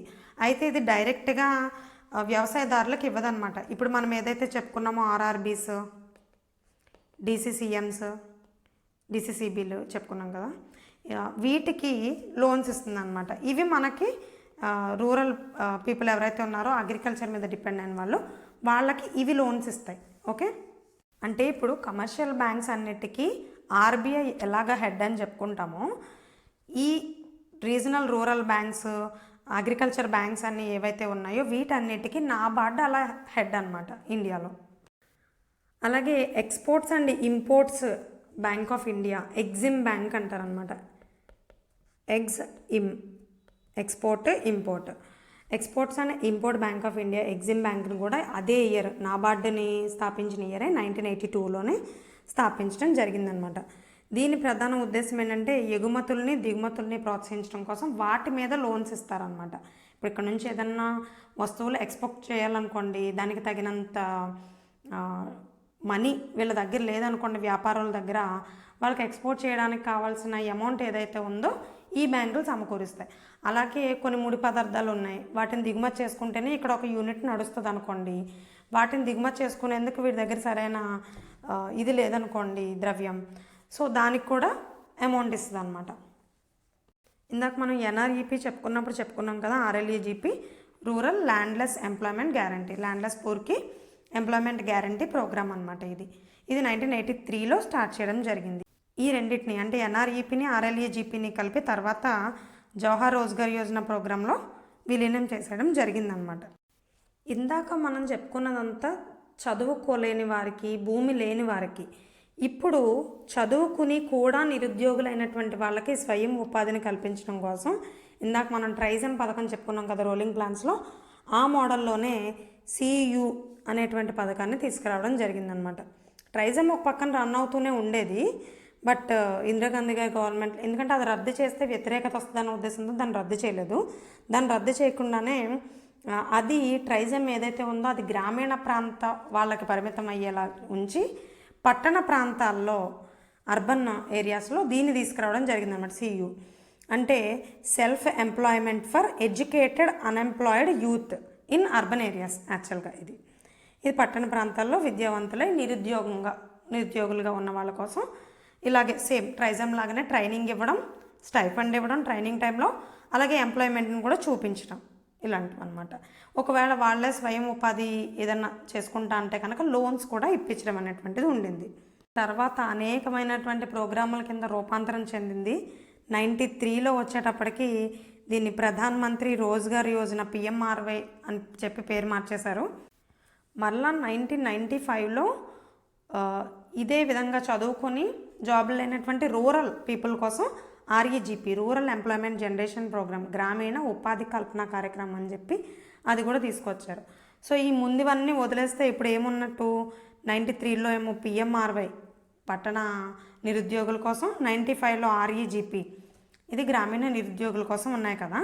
ఈ రెండింటిని మర్జ్ చేస్తూ మళ్ళా 2008లో ప్రధాన్ మంత్రి ఉపాధి కల్పన కార్యక్రమం, Pradhan Mantri employment generation programme అనమాట. ఈ ప్రోగ్రామ్ని ఈ రెండింటిని మెర్జ్ చేస్తూ తీసుకొచ్చారు. ఇంకా రూరల్ అర్బన్ అనేటువంటి డిఫరెన్షియేషన్ లేకుండా రెండింటిని కలిపేశారనమాట. So next GAIL, gas authority of India limited. ఈ గెయిల్ని 1984లో న్యూఢిల్లీలో గ్యాస్ అథారిటీ ఆఫ్ ఇండియా అనే పేరుతో స్థాపించడం జరిగింది. సో దీని ప్రధానమైనటువంటి పని ఏంటి అంటే ఈ సహజ వాయువు న్యాచురల్ గ్యాస్ ఏదైతే ఉందో దీనిని వెలికి తీయడం, దాన్ని పంపిణీ చేయడం, మార్కెటింగ్ చేయడం, ఇటువంటి వాటిలో ఇది ప్రధాన పాత్ర పోషిస్తుంది అన్నమాట ఓఎన్జీసీతో పాటు. నెక్స్ట్ కాయిలా పరిశ్రమల కంపెనీ చట్టం. ఇక్కడ కాయిలా అనేది కట్ అయింది. కాయిలా అంటే sick industry company act. Sick industries అంటే ఏంటి? ఏవైతే పరిశ్రమలు మూతపడడానికి రెడీగా ఉన్నాయో లేదా మూత పడిపోయాయో అటువంటి వాటి కోసం ఒక చట్టాన్ని తీసుకురావడం జరిగిందనమాట. అంటే వాటిని పునరుద్ధరించడం కానీ లేదా మూత పడకుండా ఏదన్నా నివారణ చర్యలు తీసుకోవడం లేదా ఫైనాన్షియల్ అసిస్టెన్స్ ఇవ్వడం ద్వారా కానీ వాటిని మళ్ళా గాడిలో పెట్టడం కోసం అని చెప్పేసి ఎన్డి తివారీ గారి కమిషన్ సూచనల మేరకు ఈ సీకా చట్టం అంటామన్నమాట. సికా అంటే సిక్ ఇండస్ట్రీ కంపెనీస్ యాక్ట్ అనమాట. దీన్ని 1985లో తీసుకురావడం జరిగింది.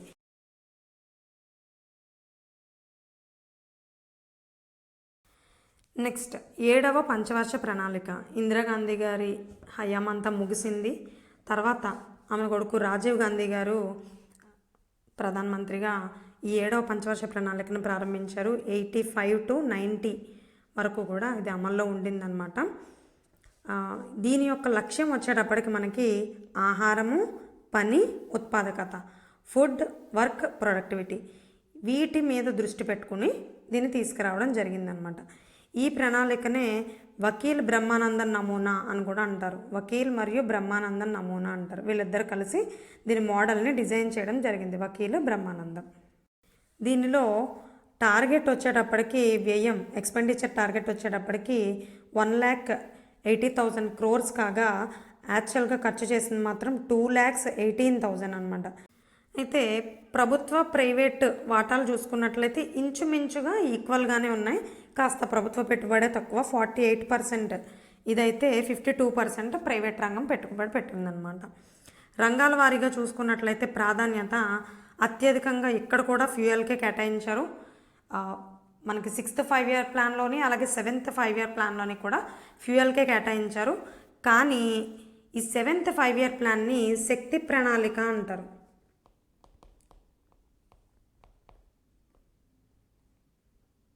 ఫ్యూయల్ ప్లాన్ లేదా పవర్ ప్లాన్ అని కూడా అంటారనమాట దీన్ని. అలాగే దాని తర్వాత స్థానంలో 6వ ప్రణాళిక లాగా ఇక్కడ కూడా వ్యవసాయమే. అయితే ఇక్కడికి వచ్చేటప్పటికి మళ్ళీ ఇక్కడ సాంఘిక సేవలను కొంచెం దించారు.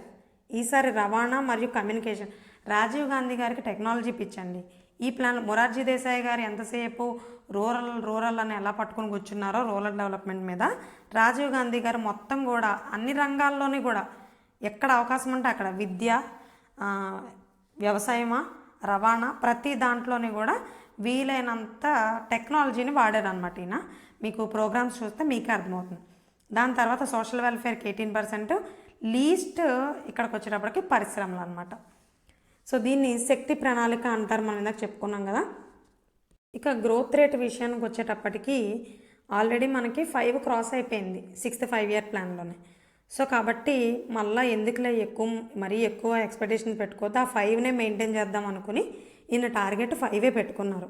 కానీ లెక్క ఎక్కువైనా పర్లేదు తక్కువ కాకుండా చూసుకో అన్నట్టు 6% వృద్ధి అనేది నమోదైందనమాట.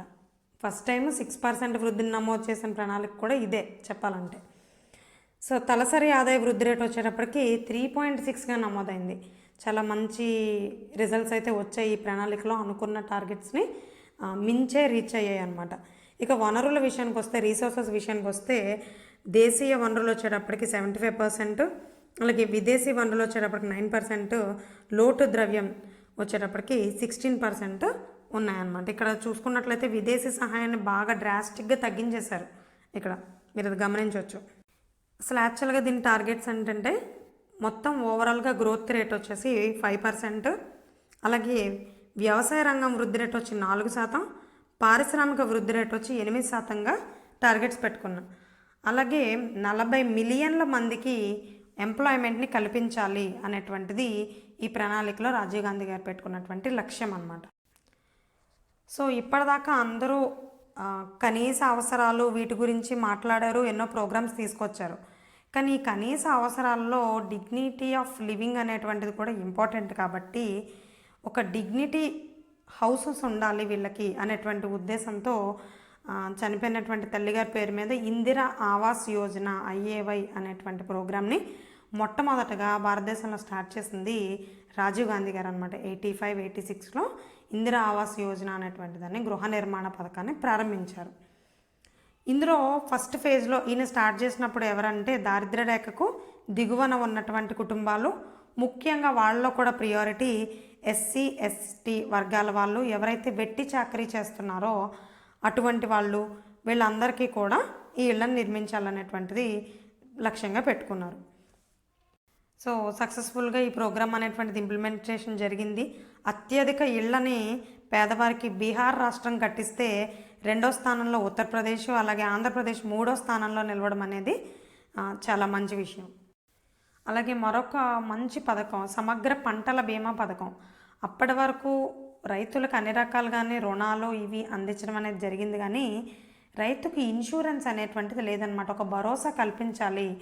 ఏదైతే నష్టం వాటిల్లుతుందో, ప్రకృతి విపత్తుల వల్ల, న్యాచురల్ డిజాస్టర్స్ వల్ల ఏదైతే నష్టం వాటిల్లుతుందో, ఇంకా రైతు కోలుకోలేకుండా అయిపోవడం, ఆత్మహత్యలకు పాల్పడడం, అప్పులు తీసుకురావాలంటే భయపడడం, అసలు పంట వెయ్యడానికే ఆలోచించడం, 2-3 ఏళ్ళు వదిలేయడం వ్యవసాయాన్ని, ఈ రకంగా ఉన్న పరిస్థితుల నుంచి వాళ్ళకి భరోసాను కల్పించాలి అనేటువంటి ఉద్దేశంతో ఇండియాలోనే మొట్టమొదటిసారిగా పంటల బీమా పథకాన్ని, కాంప్రహెన్సివ్ క్రాప్ ఇన్సూరెన్స్ అనేటువంటి ప్రోగ్రామ్ని మన రాజీవ్ గాంధీ గారు తీసుకురావడం జరిగిందనమాట.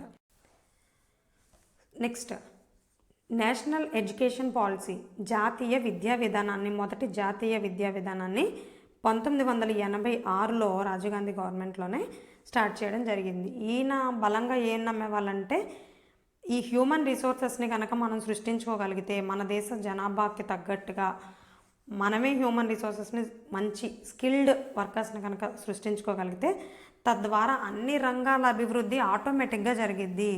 దాని ద్వారా పావర్టీ పోతుంది, అలాగే సామాజిక న్యాయం అనేది ఉంటుంది, ఇన్ఈక్వాలిటీస్ తగ్గుతాయి, ఐక్యత ఉంటుంది, ఇంక్లూజివ్ గ్రోత్ అనేది సాధ్యమవుతుంది. ఇవన్నిటికీ మూలం ఏంటి అంటే విద్య. సో కాబట్టి దానికి సరైన ఎడ్యుకేషన్ విధానాన్ని తీసుకురావాలి అని నేషనల్ ఎడ్యుకేషన్ పాలసీ 1986లో తీసుకొచ్చారనమాట. నెక్స్ట్ మళ్ళా తిరిగి ప్రతి ప్రణాళికలోని కూడా డిఫరెంట్ నేమ్స్తో ఎంప్లాయ్మెంట్ జనరేషన్ ప్రోగ్రామ్స్ అయితే ఉంటాయి. కంగారు పడకండి ఏది గుర్తుపెట్టుకోవాలని. ఇఫ్ పాసిబుల్ ఈ పీడిఎఫ్తో పాటు మీకు అడిషనల్గా ఓన్లీ పావర్టీ మీద వచ్చినటువంటి స్కీమ్స్, ఓన్లీ ఎంప్లాయ్మెంట్ జనరేషన్ మీద వచ్చినటువంటి స్కీమ్స్ని కూడా విడిగా ఇవ్వడానికి ట్రై చేస్తాను. సో మీరు గుర్తుపెట్టుకోవడం ఈజీ అవుతుంది స్టెప్ బై స్టెప్, దేని తర్వాత ఏదొచ్చింది, ఎవరు గవర్నమెంట్లో ఏదొచ్చింది అని. అండ్ ఇంకోటి ఏంటంటే నా సజెషన్, ప్లానింగ్ చదివేటప్పుడు ఎప్పుడు కూడా ఇయర్ వైజ్ ప్లాన్ వైజ్ గుర్తుపెట్టుకోవడం కంటే ప్రధానమంత్రి వారీగా గుర్తుపెట్టుకోండి. ఈయన టైంలో ఇది జరిగింది, ఈవిడ టైంలో ఇది జరిగిందని గుర్తుపెట్టుకుంటే మీకు ఆప్షన్స్ని ఎలిమినేట్ చేయడం ఈజీ అవుతుంది, ఎవరు ఏది చేశారని గుర్తుపెట్టుకుంటే పర్సన్స్ వైజ్గా. సో ఈ ప్రణాళిక కాలంలో తీసుకొచ్చినటువంటి ఉపాధి కార్యక్రమం పేరేంటి అంటే SEPUP, self employment programme for urban poor. ఇది అర్బన్ కోసం అనమాట, అర్బన్ పూర్ కోసం సెపప్. సో దీని ఉద్దేశం ఏంటంటే ఎవరి కాళ్ళ మీద వాళ్ళు అంటే ఎంప్లాయ్మెంట్ కోసమే చూడకుండా సెల్ఫ్ ఎంప్లాయ్మెంట్ దిశగా వెళ్లేందుకు అవకాశం కల్పించడం, దానికి కావాల్సినటువంటి రుణ సదుపాయాలు, లేదంటే వాళ్ళు ఏదన్నా స్కిల్డ్ వర్కర్స్ అయితే కనుక వాళ్ళు తయారు చేసినటువంటి ప్రోడక్ట్స్కి మార్కెటింగ్ సహాయం చేయడం, వాటిని గవర్నమెంట్ కొనుగోలు చేయడం అవసరమైతే, ఇటువంటి కార్యక్రమాలన్నీ కూడా అన్ని రకాల ప్రోత్సాహకాలు కూడా సెపప్ కార్యక్రమం కింద అందించడం జరిగిందనమాట. నెక్స్ట్ కాపాట్, చెప్పాను కదా టెక్నాలజీ అని. సో కాపాట్ కూడా 1986లోనే council for advancement of people's action and rural technology. ఈ గ్రామీణ ప్రాంతాలు ఏవైతే ఉన్నాయో వీటిని ఆర్థికంగా సాంకేతికంగా బలోపేతం చేయడం అనేటువంటి ఉద్దేశంతో స్థాపించినటువంటి ప్రోగ్రామే కాపాట్ అనమాట, council for advancement of people's action and rural technology. Technology అన్నాను కదా అని ఐటీ మినిస్ట్రీ కింద ఉండదు, యాక్చువల్గా ఇది రూరల్ డెవలప్మెంట్ మినిస్ట్రీ కింద పనిచేస్తున్నటువంటి ఒక డిపార్ట్మెంట్ అనమాట. దీని యొక్క హెడ్ క్వార్టర్స్ వచ్చి మనకి న్యూఢిల్లీలో ఉంటాయి. సో గ్రామీణ అభివృద్ధికి ఏదైతే కావాలో దాని యొక్క ఆర్థిక అభివృద్ధికి కానీ, అవస్థాపన సౌకర్యాలు అంటే ఇన్ఫ్రాస్ట్రక్చరల్ డెవలప్మెంట్కి కానీ, అన్ని రకాల డెవలప్మెంట్స్కి కూడా గ్రామాలలో రూరల్ ఏరియాస్లో ఏ రకంగా టెక్నాలజీని వినియోగించుకోవాలి, టెక్నాలజీ వాళ్ళకి ఏ రకంగా ఉపయోగపడేలా చేయాలి అనేటువంటి దాని మీద ఎక్సర్సైజ్ చేస్తుంది అనమాట ఈ కాపాట్ అనేటువంటి సంస్థ. నెక్స్ట్ వచ్చి ట్రైఫెడ్ అంటే tribal cooperative marketing development federation. ఈ గిరిజన వస్తువులు ఏవైతే ఉన్నాయో, గిరిజనులు తయారు చేసేటువంటి వస్తువులు కావచ్చు, ఉత్పత్తి చేసేటువంటి వస్తువులు కావచ్చు, వీటన్నిటికీ మార్కెటింగ్ అనేటువంటిది కల్పించగలగాలి. ఎందుకంటే వాళ్ళు ఎక్కడో అడవుల్లో ఉంటారు. ఈ రోజుకి కూడా చాలా ట్రైబల్ ఏరియాస్ నుంచి టౌన్లకి రావాలంటే చాలా ఇబ్బందులు, వాగులు వంకలు దాటుకుంటూ రావాల్సిన పరిస్థితి మా ఈస్ట్ వెస్ట్ గోదావరి జిల్లాల్లో కూడా ఉంది ఇప్పటికీ. రంపచోడవరం, అడ్డతీగల, ఆ లోపల ఏజెన్సీల నుంచి పాడేరు అటు నుంచి టౌన్కి రావాలంటే ప్రోడక్ట్స్ తీసుకుని మధ్య వ్యక్తుల ద్వారా వస్తూ ఉంటారు అన్నమాట, మిడిల్ మ్యాన్ ఉంటారు. వీళ్ళకి యాక్సెసిబిలిటీ ఉండదు కాబట్టి ట్రైబల్స్కి ఈ మధ్య వ్యక్తులు ఎవరైతే ఉన్నారో వీళ్ళు వెళ్ళి వాళ్ళ దగ్గర కొనుగోలు చేసుకుని, మీ నాంది మూవీ చూసినట్లయితే మీకు బాగా అర్థమవుతుంది. ఈ మిడిల్ మ్యాన్ వెళ్ళి వాళ్ళ దగ్గర కొనుక్కొచ్చి వాళ్ళు మార్కెట్ చేసుకుంటారు, వీళ్ళకి సరైనటువంటి ధర రాదు. సో అటువంటి అవకాశం లేకుండా ఉండేందుకోసం తీసుకొచ్చినటువంటి ప్రోగ్రామే TRIFED, tribal cooperative marketing development federation. So దీని ద్వారా ఏంటంటే గిరిజనులు ఉత్పత్తి చేసినటువంటి ప్రోడక్ట్స్కి డైరెక్ట్గా గవర్నమెంటే మార్కెటింగ్ని కల్పిస్తుంది అనమాట ఈ ట్రైఫెడ్ అనేటువంటి సంస్థ. దానికోసం వాళ్ళే మార్కెటింగ్ చేసుకునే విధంగా వాళ్ళకి ప్రత్యేక శిక్షణను కూడా అందిస్తూ ఉంటుంది. ఒకవేళ వాళ్ళ ఉత్పత్తులకి గొడౌన్ ఫెసిలిటీ కానీ లేదంటే ప్రాసెసింగ్ కానీ ఇటువంటి అవసరమైతే ఈ కార్యక్రమాలను కూడా ట్రైఫెడ్ నిర్వహిస్తూ ఉంటుందన్నమాట. దీన్ని 1987లో తీసుకురావడం జరిగింది. Next board for industrial financial reconstruction అంటే ఏంటంటే మనం ఇందాక చెప్పుకున్నాం ఆరో ప్రణాళికలో ఎన్డి తివారీ సిఫార్సుల మేరకు కాయలా పడ్డ పరిశ్రమలు సిక్ ఇండస్ట్రీస్ని పునరుద్ధరించడం కోసం సికా యాక్ట్ తీసుకొచ్చారని. మరి ఆ యాక్ట్ బేస్ చేసుకుని ఈ బిఐఎఫ్ఆర్ అంటే బోర్డును కూడా స్థాపించడం జరిగిందనమాట 87లో. ఇది ఏం చేస్తుంది ఈ బోర్డు అంటే, ఏవైతే ఇండస్ట్రీస్ ఇంకా మూతపడడానికి రెడీగా ఉన్నాయో వాటికి మళ్ళీ పాపం ఫైనాన్షియల్ అసిస్టెన్స్ ఇచ్చి పునరుద్ధరించడం, రీకన్స్ట్రక్షన్కి వాటికి ఒక చెయ్యి అందించడం అనేటువంటిది దీని యొక్క ప్రధాన ఉద్దేశం అన్నమాట. Next operation black board. దీన్ని 87-88 ఇయర్ మధ్యలో ప్రారంభించడం జరిగింది. Operation black board is nothing but ఇప్పుడు మన ఆంధ్రప్రదేశ్లో ప్రీవియస్ గవర్నమెంట్లో ఉన్నటువంటి నాడు నేడు, ఏదైతే నాడు నేడు ప్రోగ్రాంలో స్కూల్స్లో మౌలిక వసతులు ఏవైతే ఉన్నాయో, అంటే టాయిలెట్స్ కావచ్చు, బెంచెస్ కావచ్చు, బ్లాక్ బోర్డ్స్ కావచ్చు, ఏవైతే వాళ్ళకి కావాల్సినటువంటి కనీస సౌకర్యాలు ఉంటాయో స్కూల్కి, ఆ ఎమ్యూనిటీస్ అన్నింటినీ కూడా కల్పించే ఉద్దేశంతో స్టార్ట్ చేసింది ఆపరేషన్ బ్లాక్ బోర్డ్ అనమాట. Next million well scheme. Million బావుల్ని తవ్వించాలి దేశవ్యాప్తంగా అనేటువంటి ఉద్దేశంతోనే, అంటే కరువుని నివారించాలి, వర్షాలు లేకపోయినా బావి నీటి ద్వారా చిన్న రైతులు, ఉపాంత రైతులు, ముఖ్యంగా ఎస్సీ ఎస్టీ వెట్టి చాకరీ చేస్తున్నటువంటి వాళ్ళు ఎవరైతే ఉన్నారో, అసలు ఈ డిస్క్రిమినేషన్ అంతా స్టార్ట్ అయిందే నీళ్ళ దగ్గర కదా. మా బావుల్లో నీళ్లు తాగొద్దు, మా చెరువుల్లో నీళ్లు ముట్టుకోవద్దు అనడం దగ్గర నుంచే స్టార్ట్ అయింది. కాబట్టి ఈ డిస్క్రిమినేషన్ నుంచి వాళ్ళకంటూ వాళ్ళకి ఎస్సీ రైతులకి, ఎస్టీ రైతులకి, చిన్న ఉపాంత రైతులందరికీ కూడా పెద్ద రైతుల నుంచి ఏదైతే నీళ్లు వీళ్ళ పొలాలకి మళ్లించకపోవడం అనేటువంటిది ఉందో దాన్ని అరికట్టే ఉద్దేశంతో మిలియన్ బావుల పథకం అనేటువంటి దాన్ని తీసుకురావడం జరిగిందనమాట. ఇది 1988లో స్టార్ట్ చేశారు ఈ ప్రోగ్రామ్ని. ఈ ప్రోగ్రాంలో భాగంగా వాళ్ళ పొలం కనుక చూపిస్తే వాళ్ళ పొలానికి అనుకూలంగా ఈ బోరు బావుల్ని గవర్నమెంటే తవ్విస్తుందన్నమాట. దీన్ని తర్వాత 1999లో 10 సంవత్సరాలు బాగానే ఉంది ప్రోగ్రాము. 10 ఏళ్ళ తర్వాత 1999లో SGSY అంటే స్వర్ణ జయంతి గ్రామ స్వరోజ్గార్ యోజనలో విలీనం చేయడం జరిగింది. మీకు ఇంకొక కన్ఫ్యూజన్ కూడా ఉండొచ్చు, స్వరోజ్గార్ యోజనలు, రోజ్గార్ యోజన ప్రోగ్రామ్స్ అన్నీ కూడా 90sలో వస్తాయి అన్నమాట. ఇవి కూడా చాలా ఉంటాయి, వీటిలో చాలా పథకాలు విలీనం అయిపోతూ ఉంటాయి. ఇవి కూడా కొంచెం కన్ఫ్యూజన్గానే ఉంటాయి. సో ఏ పథకాల్లో విలీనం అయినాయి అనేది కూడా మీకు ఈ పీడిఎఫ్తో పాటు అదనంగా అది కూడా ఇవ్వడం జరుగుతుంది. So don't worry. అలాగే జాతీయ అటవీ విధానాన్ని మొట్టమొదటిసారిగా ఈ పంచవర్ష ప్రణాళికలను తీసుకురావడం జరిగింది. జాతీయ అటవీ విధానం ఇది ఎన్నోసార్లు ఎగ్జామినేషన్లో అడిగినటువంటి క్వశ్చన్. 1988లో తీసుకురావడం జరిగిందనమాట. First national forest policy. అడవుల్లో ఉన్నటువంటి జీవజాతుల్ని, అంటే వృక్షాలను కావచ్చు, జంతు జాతుల్ని కావచ్చు, వీటన్నిటినీ కాపాడడం అనేటువంటి ఉద్దేశంతో ఇష్టారీతిగా అడవుల్ని నరికేయడం, ఎవరికి వాళ్ళు ఆక్యుపై చేసేయడం, ఇటువంటివన్నీ అరికట్టడం కోసం తీసుకొచ్చినటువంటి పాలసీ అన్నమాట ఇది. మనకి అన్ని రంగాలకి ఒక బోర్డు ఉన్నట్టు, అగ్రికల్చర్ బోర్డు కావచ్చు, లేదంటే ఇండస్ట్రియల్ బోర్డు కావచ్చు, industrial infrastructure board, industrial investment boards ఇలా ఉన్నాయి కదా. ఈవెన్ సిక్ ఇండస్ట్రీస్ కూడా ఇందాకే మనం ఒక బోర్డు ఉందని చెప్పుకున్నాం కదా. సో అదే టైప్లో స్టాక్ మార్కెట్లన్నింటినీ నియంత్రించేందుకు మనకి stock market securities and exchange board of India అనేటువంటిది ఉంది. దీన్ని సెబీ అంటారనమాట. దీనిని కూడా రాజీవ్ గాంధీ గారి టైంలోనే 1988లో తీసుకురావడం జరిగిందనమాట. దీనికి చట్టం మాత్రం, సెబీ యాక్ట్ మాత్రం 1992లో చేశారు. అలాగే 2002 నుంచి దీనికి, అంటే చట్టం చేసిన తర్వాత ఇంకొక 10 years తర్వాత దీని అధికారాలను కూడా చాలా వరకు విస్తరించారనమాట. అలాగే మరొక బోర్డు నేషనల్ హౌసింగ్ బోర్డు. మీరు హౌసింగ్ బోర్డు కాలనీలను వినుంటారు కదా.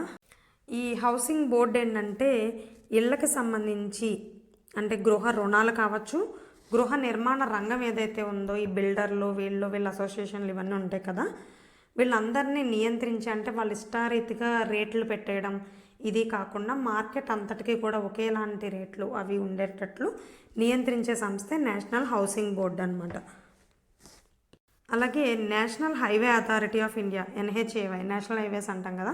ఈ నేషనల్ హైవేస్ అన్నిటికీ నేషనల్ హైవే అథారిటీ ఆఫ్ ఇండియాని కూడా 1988లోనే స్థాపించడం జరిగింది. ఇంకా కుటీర జ్యోతి కార్యక్రమం. అప్పట్లో అందరికీ ఎలక్ట్రిసిటీ అనేది యాక్సెసిబుల్గా ఉండేది కాదు. ముఖ్యంగా రూరల్ ఏరియాస్లో ఎలక్ట్రిసిటీ అంతంత మాత్రంగా ఉండేదన్నమాట. ఎక్కడో బాగా ఉన్న వాళ్ళ ఇంట్లో ఉండేది కావచ్చు.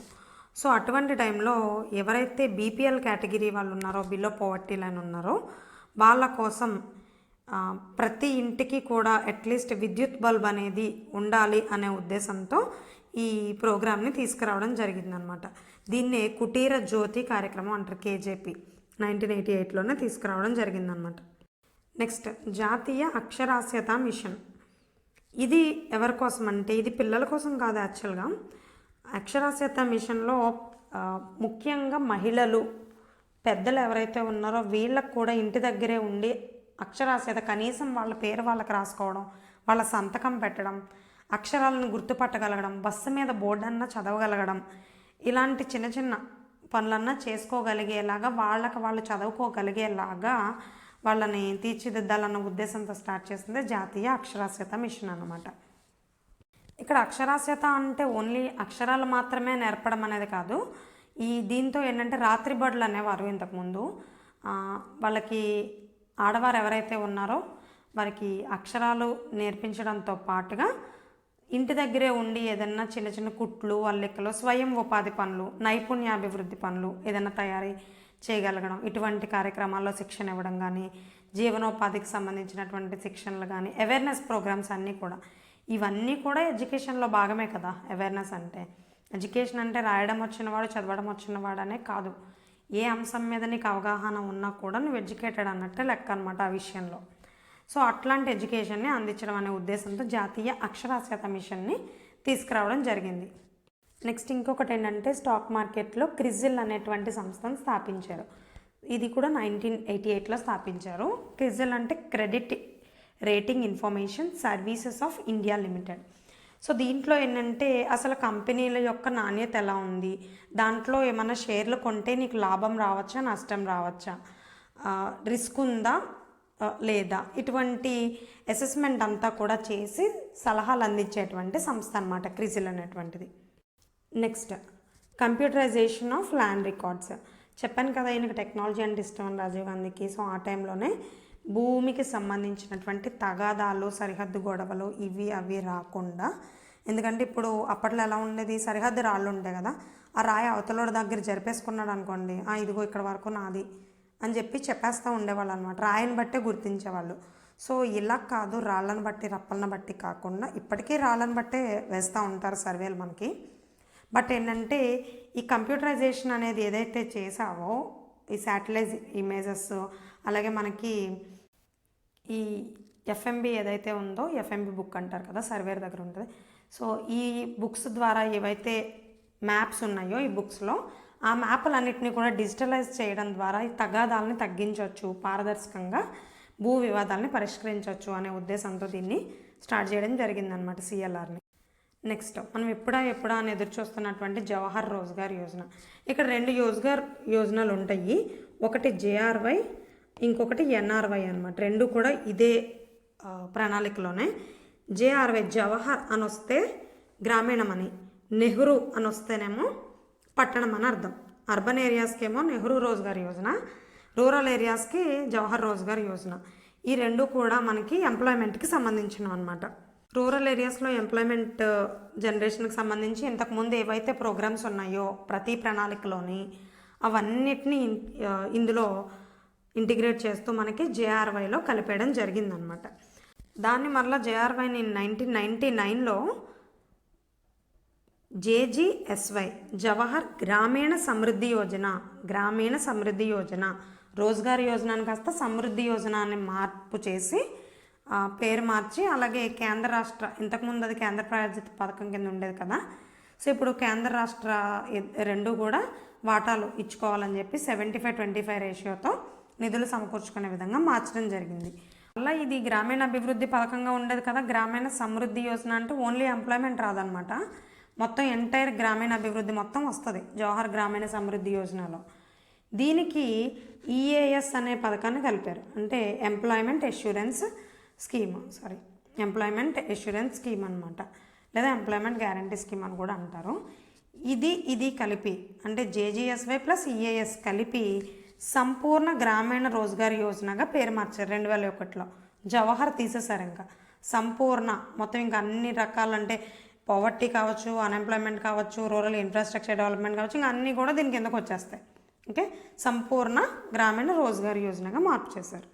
ఇక దానికే అర్బన్ వెర్షన్ వచ్చి మనకి ఎన్ఆర్వై, నెహ్రూ రోజ్గార్ యోజన, సేమ్ ఇయర్ 1989. అప్పటి వరకు ఉన్నటువంటి అర్బన్ ఎంప్లాయ్మెంట్ స్కీమ్స్ ఏవైతే ఉన్నాయో, అర్బన్ స్కీమ్స్ ఏవైతే ఉన్నాయో అన్నిటినీ కూడా నెహ్రూ రోజ్గార్ యోజన కింద మార్పు చేయడం జరిగింది. ఇంక ఇక్కడ నుంచి ఒకటే స్కీమ్ ఉండేలాగా.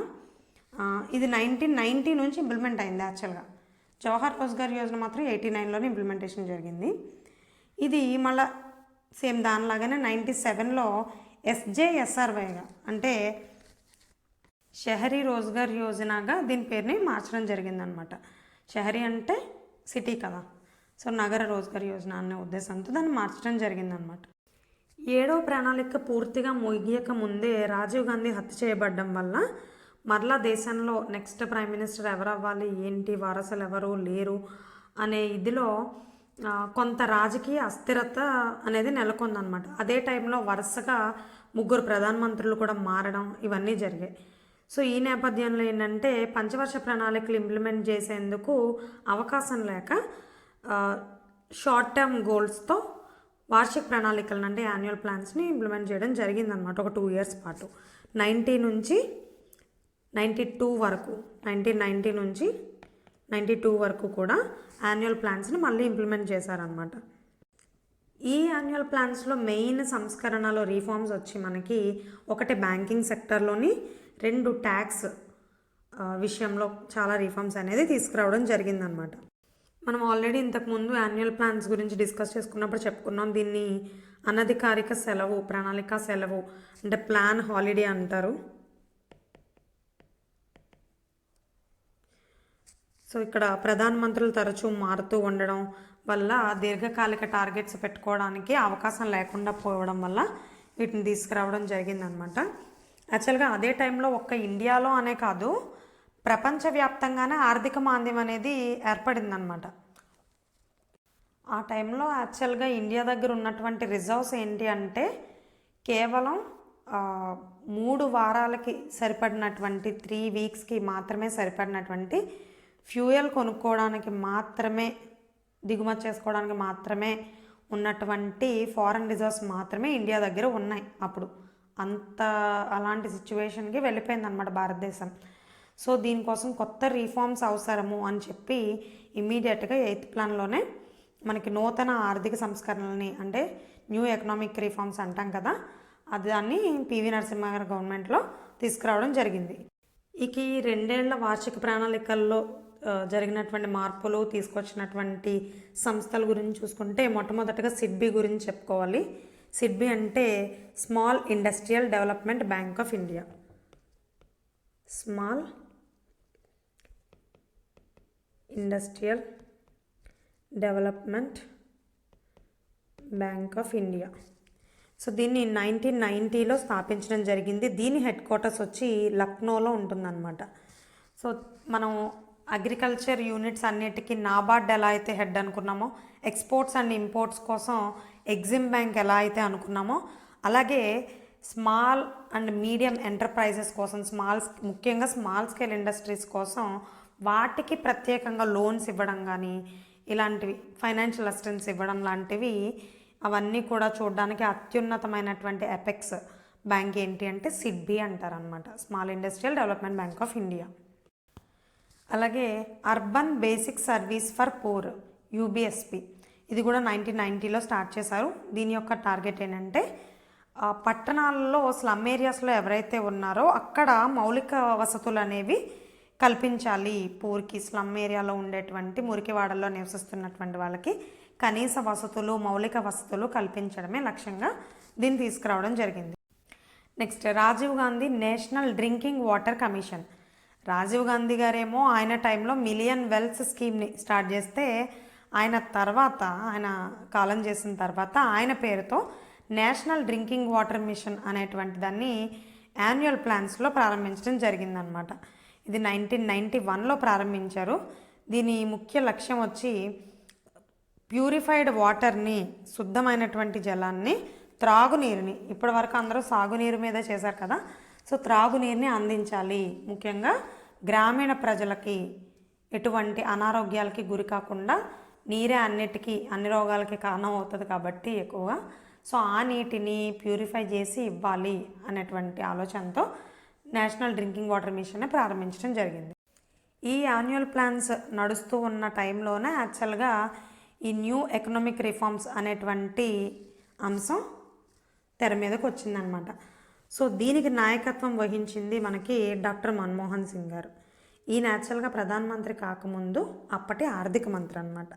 సో మన్మోహన్ సింగ్ గారి ఆధ్వర్యంలో ఆయన సూచనలు సలహాల మేరకు పివి నరసింహరావు గారు దీన్ని స్టార్ట్ చేశారనమాట. దీని యొక్క ప్రధాన లక్ష్యాలు ఏంటంటే liberalisation, privatisation and globalisation. Liberalisation అంటే ఏంటంటే ఈ ప్రైవేట్ ఇండస్ట్రీస్ ఏవైతే ఉన్నాయో వీటికి అంతకు ముందు వరకు కూడా బాగా స్ట్రిక్ట్గా ఉండేవి అనమాట. రూల్స్ కానీ రెగ్యులేషన్స్ కానీ. ఇండియాలో ఒక పరిశ్రమ నెలకొల్పడం అంటే పెద్ద కత్తి మీద సాముగా ఉండేది. సో ఆ ఆంక్షలన్నిటినీ లిబరలైజ్ చేస్తూ, ఆంక్షల్ని వీలైనంత వరకు తగ్గించేస్తూ చేసుకొచ్చిన విధానమే లిబరలైజేషన్ అనమాట. నెక్స్ట్ రెండవది ప్రపంచీకరణ. మన ఇండియా తనకి తాను స్వయం సమృద్ధిగా వ్యవసాయంలో వాటిలోనే ఉండింది, కానీ ఈ పారిశ్రామిక రంగం అనేది ఆశించినంత వృద్ధి చెందల. దానికి ఎందుకని చెందల? ఈ రిస్ట్రిక్షన్స్ వల్ల ప్రతిదీ ప్రభుత్వం ఆధ్వర్యంలోనే ఉండాలి అనేటువంటి సామ్యవాద ధోరణి వల్ల ఇది ప్రపంచీకరణ చెందలేదన్నమాట. సో కాబట్టి ఇండియాలో ఎవరైనా పెట్టుబడులు పెట్టి ఇక్కడ సంస్థలు స్థాపించాలన్నా, మన వాళ్ళు ఎవరైనా విదేశాలలో సంస్థలు స్థాపించడానికి కానీ అన్ని రకాలు కానీ వీలుగా ఉండే విధంగా సమకాలీన ప్రపంచంతో పాటుగానే అభివృద్ధి చెందేందుకు ఉద్దేశించిందే ప్రపంచీకరణ అనమాట. సో ఈ రెండింటిని బట్టి ఏమర్థమైంది? ప్రైవేట్ వాళ్ళకి ఎక్కువ అవకాశాలు ఇవ్వాలి అనేటువంటిది ఇక్కడ ఈ ఆర్థిక సంస్కరణలో మెయిన్ మోటో. సో దాన్నే ప్రైవేటీకరణం అంటారనమాట. దానిలో భాగంగా కొన్ని కాయిలా పడ్డానికి రెడీగా ఉన్నటువంటివి, పెట్టుబడులు పెట్టడానికి వీలుగా లేనటువంటివి ఏవైతే సిక్ ఇండస్ట్రీస్ లాంటివి ఉన్నాయో వాటిలో ప్రభుత్వ పెట్టుబడులు ఉపసంహరించుకోవడం, అంటే డిస్ఇన్వెస్ట్మెంట్ చేసుకోవడం. ఫర్ ఎగ్జాంపుల్ ఒక పబ్లిక్ సెక్టర్ అండర్టేకింగ్ ఉందనుకోండి, మీరు అప్పుడప్పుడు పేపర్లో చూస్తుంటారు డిస్ఇన్వెస్ట్మెంట్లు జరిగాయి అనేసి.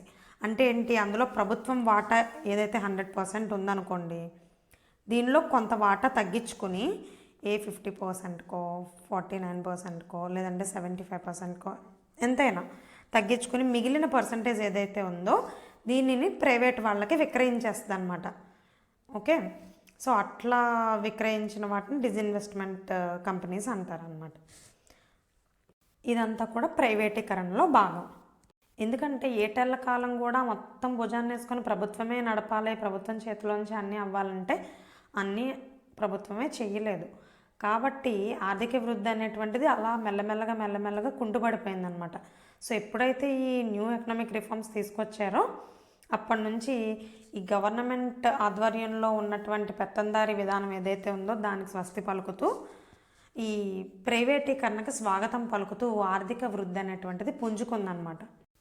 దీని గురించి మనం డీటెయిల్డ్గా ఎలాగో గ్రోత్ అండ్ డెవలప్మెంట్ చాప్టర్ చెప్పుకునేటప్పుడు రిఫార్మ్స్ గురించి దీని యొక్క ప్రోస్ ఏంటి, కాన్స్ ఏంటి అన్నీ కూడా మనం డిస్కస్ చేసుకుంటాము. సో ఇక్కడ మనం ప్లానింగ్స్లో భాగంగా చెప్తున్నాం కాబట్టి బ్రీఫ్గానే చెప్పుకుంటున్నాం అనమాట. అయితే ఆర్థిక వ్యవస్థని మాత్రం, భారత ఆర్థిక వ్యవస్థని ఒకటి స్వాతంత్రానికి ముందు స్వాతంత్రం తర్వాత అని చూడడం ఒక ఎత్తు అయితే అది మానేశారు. ఇప్పుడు సంస్కరణలకు ముందు సంస్కరణలకు తర్వాత అనే చెప్తారు ఎవరైనా కానీ. 91 రిఫార్మ్స్కి ముందు 91 రిఫార్మ్స్కి తర్వాత అనే మాట్లాడతారనమాట. సో అంత కీ రోల్ ప్లే చేశాయి ఈ సంస్కరణలు భారత ఆర్థిక వ్యవస్థలో. ఇంతకుముందు బ్యాంకుల్ని ఇందిరాగాంధీ గారు ప్రైవేట్ బ్యాంకులన్నింటినీ కూడా జాతీయం చేస్తూ వచ్చారు కదా. సో ప్రైవేట్ రంగంలో పోటీ అనేది తగ్గిపోయింది ఇప్పుడు. సో కాబట్టి ఎప్పుడైతే పోటీ లేదో అది ఆర్థిక వ్యవస్థకు అంత మంచి వాతావరణం కాదు. కాబట్టి ప్రైవేట్ బ్యాంకులు కూడా రావాలి అనేటువంటి కాన్సెప్ట్ని మనకి నరసింహం కమిటీ బ్యాంకింగ్ రంగానికి సంబంధించి కొన్ని రిఫార్మ్స్ అనేది అవసరం ఇండియన్ బ్యాంకింగ్ సిస్టమ్కి అని చెప్పారు. ఆయన చెప్పిన వాటిలో ఏంటి? ఒకటి, బ్యాంకులకి అటానమస్ స్టేటస్ ఇవ్వాలి, స్వయం ప్రతిపత్తి కల్పించాలి, నెంబర్ 1. రెండోది, ప్రైవేట్ సెక్టార్ బ్యాంక్స్కి కూడా డోర్స్ అనేది ఓపెన్గా ఉండాలన్నమాట.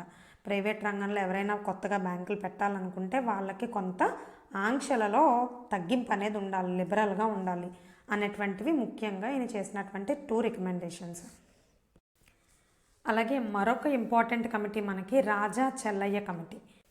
ఈ రాజా చెల్లయ్య గారినే ఫాదర్ ఆఫ్ ఇండియన్ ట్యాక్సేషన్ అని కూడా అంటారు అనమాట. ఇండియన్ ట్యాక్స్ రిఫార్మ్స్ ఫాదర్ అని కూడా అంటుంటారు.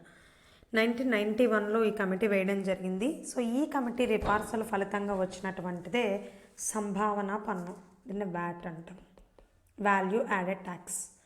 సో ఈయన అనేక సిఫార్సులు చేశారు. ముఖ్యంగా చాలా వరకు పన్ను స్లాబ్స్ ఏవైతే ఉంటాయో ట్యాక్స్ స్లాబ్స్ దాన్ని తగ్గించమని చెప్పారు. ప్రధానంగా ఎవరైతే చిరు వ్యాపారులు ఉన్నారో వాళ్ళ మీద, చిల్లర వ్యాపారుల మీద కనుక పన్నుని వేసినట్లయితే కనుక అది తెలియని ఆదాయాన్ని సమకూర్చి పెడుతుంది గవర్నమెంట్కి ఎక్కువ మొత్తంలో అని చెప్పి ఒక సూచన చేయడం జరిగిందనమాట. అయితే ఈ చిరు వ్యాపారుల మీద పెట్టడం అనేటువంటిది 3 సంవత్సరాలు మాత్రమే అమల్లో ఉంది. తర్వాత 1995లో దీన్ని రద్దు చేయడం జరిగిందనమాట. అదేవిధంగా repo rate, reverse repo rate అనే పదాలు తరచూ వింటుంటారు కదా. సో ఆ రెపో రేట్ అనే కాన్సెప్ట్ని 1992 డిసెంబర్ 10న ఫస్ట్ టైం ప్రవేశపెట్టడం జరిగింది. వాగల్ వర్కింగ్ గ్రూప్ అనేటువంటి కమిటీ సిఫార్సుల మేరకు దీన్ని ప్రవేశపెట్టారనమాట. వాగల్ వర్కింగ్ గ్రూప్ సిఫార్సుల మేరకు. ఏంటి repo rate, reverse repo rate అంటే, రెపో రేట్ అనేది ఏంటంటే ఏదైతే కమర్షియల్ బ్యాంక్స్ ఉన్నాయో ఇవి కొంత మొత్తాన్ని ఆర్బీఐ నుంచి కనుక అప్పుగా తీసుకున్నట్లయితే అవి తీసుకున్నటువంటి షార్ట్ టర్మ్ లోన్స్ పైన తిరిగి ఆర్బీఐకి కట్టేటువంటి వడ్డీ ఏదైతే ఉందో, ఇంట్రెస్ట్ ఏదైతే ఉందో దానిని రెపో రేట్ అంటారు. అదే రివర్స్ రెపో రేట్ అంటే దీనికి రివర్స్ అనమాట. అంటే ఆర్బీఐ ద్రవ్యాన్ని, లిక్విడిటీని కంట్రోల్ చేయడం కోసం, ద్రవ్య సప్లైని కంట్రోల్ చేయడం కోసం, ఈ బయట చలామణి అవుతున్న ద్రవ్యాన్ని తన వద్ద ఉంచుకోవడం కోసం బ్యాంక్స్ దగ్గర రివర్స్లో అప్పు తీసుకుంటూ ఉంటుంది. ఆ తీసుకున్న దాని మీద బ్యాంక్స్కి ఇంట్రెస్ట్ చెల్లిస్తుంది ఆర్బీఐ. దాన్ని రివర్స్ రెపో రేట్ అంటారు అనమాట. సో ఈ కాన్సెప్ట్ని ఈ వార్షిక ప్రణాళికల సమయంలోనే ఇంట్రడ్యూస్ చేయడం జరిగింది. ద్రవ్య విధానంలో ఈ రెపో రేటు, రివర్స్ రెపో రేట్లు అనేవి చాలా కీలక పాత్ర పోషిస్తాయి అనేటువంటిది చెప్పుకోవచ్చు అనమాట. సో ఈ టైంలో, ఈ యాన్యువల్ ప్లాన్స్ టైంలో కనుక చూసుకున్నట్లయితే 3 ప్రధానమంత్రులు మారారు. ఒకటి విపి సింగ్ గారు, రాజీవ్ గాంధీ గారు అనంతరం విపి సింగ్ గారు ఛార్జ్ తీసుకోవడం జరిగింది. ఈయన జనతాదళ్ పార్టీ నుంచి, అదే జనతా పార్టీ నుంచి చంద్రశేఖర్ గారు, ఆ తర్వాత మళ్ళీ కాంగ్రెస్ పార్టీ అధికారంలోకి వచ్చి పివి నరసింహరావు గారు ఫైనల్గా ప్రధానమంత్రిగా ఎన్నికయ్యారన్నమాట. కాబట్టి ఈ యాన్యువల్ ప్లాన్స్ ఏవైతే ఉన్నాయో అది 3 ఏళ్ళు జరిగిన కాలంలో ఒక్కొక్క సంవత్సరం ఒక్కొక్క ప్రధానమంత్రి దీన్ని నిర్వహించడం జరిగింది. సో అదే టైంలో ఎయిడ్స్ మీద అవేర్నెస్ కల్పించాలనే ఉద్దేశంతో ఎయిడ్స్ నిర్మూలన కార్యక్రమాన్ని కూడా తీసుకురావడం జరిగింది 1992లో. ఆ టైంలో ప్రధానమంత్రులతో పాటు మన ప్లానింగ్ కమిషన్ డిప్యూటీ చైర్మన్స్ కూడా మారుతూ ఉన్నారనమాట. ఒక్కొక్క ప్రధానమంత్రి ఒక్కొక్కరిని నియమించుకోవడం జరిగింది. వాళ్ళ విపి సింగ్ గారు చేసినప్పుడు రామకృష్ణ హెగ్డే గారు, చంద్రశేఖర్ గారు చేసినప్పుడు మోహన్ దాలియా గారు, అలాగే ఫైనల్గా పివి నరసింహారావు గారు చేసినప్పుడు ప్రణబ్ ముఖర్జీ గారు చేయడం జరిగిందనమాట ఈ ఈ యాన్యువల్ ప్లాన్స్లో. ఇక 8వ పంచవర్ష ప్రణాళిక. మనం ఎలా అయితే 6వ పంచవర్ష ప్రణాళికనే మొత్తం పంచవర్ష ప్రణాళికలకే మైల్ స్టోన్ అనుకున్నామో, ఎంటైర్ భారత ఆర్థిక వ్యవస్థకే మైల్ స్టోను ఈ 8వ పంచవర్ష ప్రణాళిక. దీని యొక్క టెన్యూర్ వచ్చి 1992 నుంచి 1997 వరకు. అప్పటి ప్రధానమంత్రి పివి నరసింహారావు గారు దీనికి అధ్యక్షులుగా ఉన్నారు. అలాగే ఉపాధ్యక్షులుగా గొప్ప ఆర్థికవేత్త అయినటువంటి ప్రణబ్ ముఖర్జీ గారిని నియమించుకోవడం జరిగిందనమాట. మరి మన్మోహన్ సింగ్ గారు ఎక్కడొచ్చారు అంటే, మన్మోహన్ సింగ్ గారు అప్పటి ఆర్థిక మంత్రి అనమాట. అందుకనే ఈ ప్రణాళికకి రావు మన్మోహన్ నమూనా అని, లేదంటే సింగ్ నమూనా అని మన్మోహన్ సింగ్ గారి పేరు మీద, ఎల్పిజి నమూనా అని, ఎల్పిజి మోడల్ అని వివిధ పేర్లతో పిలుస్తూ ఉంటారనమాట. ఒక ప్రధాన లక్ష్యాలు వచ్చి, ఒకటి హ్యూమన్ రిసోర్స్ని డెవలప్ చేయడం, వాళ్ళకి శిక్షణ ఇచ్చి స్కిల్ డెవలప్మెంట్ ప్రోగ్రామ్స్ అవన్నీ కల్పించి వాళ్ళు సెల్ఫ్ ఎంప్లాయ్మెంట్ని క్రియేట్ చేసుకునేలాగా వాళ్ళని ట్రైన్ చేయడం. రెండోది ప్రొడక్టివిటీని పెంచడం, ఉత్పాదకత పెంచడం అనమాట. పరిశ్రమలో, వ్యవసాయ రంగం రెండిట్లోని కూడా సరిసమానంగా వృద్ధిని తీసుకెళ్ళాలి. ఇంతకుముందు ప్రణాళికలు కనుక మనం చూసుకున్నట్లయితే కొన్ని ప్రణాళికల్లోనేమో ఎక్స్క్లూజివ్గా వ్యవసాయానికే ప్రాధాన్యతనిచ్చారు, కొన్నిటిలోనేమో ఓన్లీ భారీ పరిశ్రమలకే ప్రాధాన్యతనిచ్చారు. 2వ ప్రణాళిక లాంటివి చూసుకున్నట్లయితే మీరు పరిశ్రమలకే ప్రాధాన్యతనిచ్చారు. తర్వాత ఏమో పరిశ్రమలకు మొత్తానికి తగ్గించి చాలా తక్కువ కేటాయింపులు ఇచ్చి మిగతా రంగాలకు ప్రాధాన్యత ఇచ్చుకుంటూ వెళ్ళారు. సో ఇట్లా కాకుండా బ్యాలెన్స్డ్ ఎకానమీ ఉండాలంటే primary sector, secondary sector service సెక్టార్లు 3 అనుసంధానంగా మూడింటిని కూడా సమప్రాతిపదికన తీసుకెళ్ళాలి అనేటువంటిదే 8th ప్లాన్ యొక్క లక్ష్యం అన్నమాట. నెక్స్ట్ మూడోది వచ్చి ఎంప్లాయ్మెంట్ని సృష్టించగలగడం. సో దీనిలో చూసుకున్నట్లయితే ఎక్స్పెండిచర్ విషయంలో ఎక్స్పెక్టేషన్స్ వచ్చి 3,61,000 అంచనా వేస్తే 4,85,460 కోట్లు అనేది ఖర్చు పెట్టడం జరిగిందనమాట. దీనిలో చూడండి, ప్రభుత్వ ప్రైవేట్ రంగాలు రెండింటికి కూడా సమంగా కూడా ఖర్చు పెట్టినటువంటి ప్రణాళిక ఏంటి అని అంటే కనుక 8వ పంచవర్ష ప్రణాళిక. దీనిలో కేటాయింపులు చూస్తే దీనికన్నా ముందు 6, 7 ప్రణాళికల్లో మాదిరిగానే దీనిలో కూడా శక్తికే మళ్ళీ పెద్దపీట వేశారు.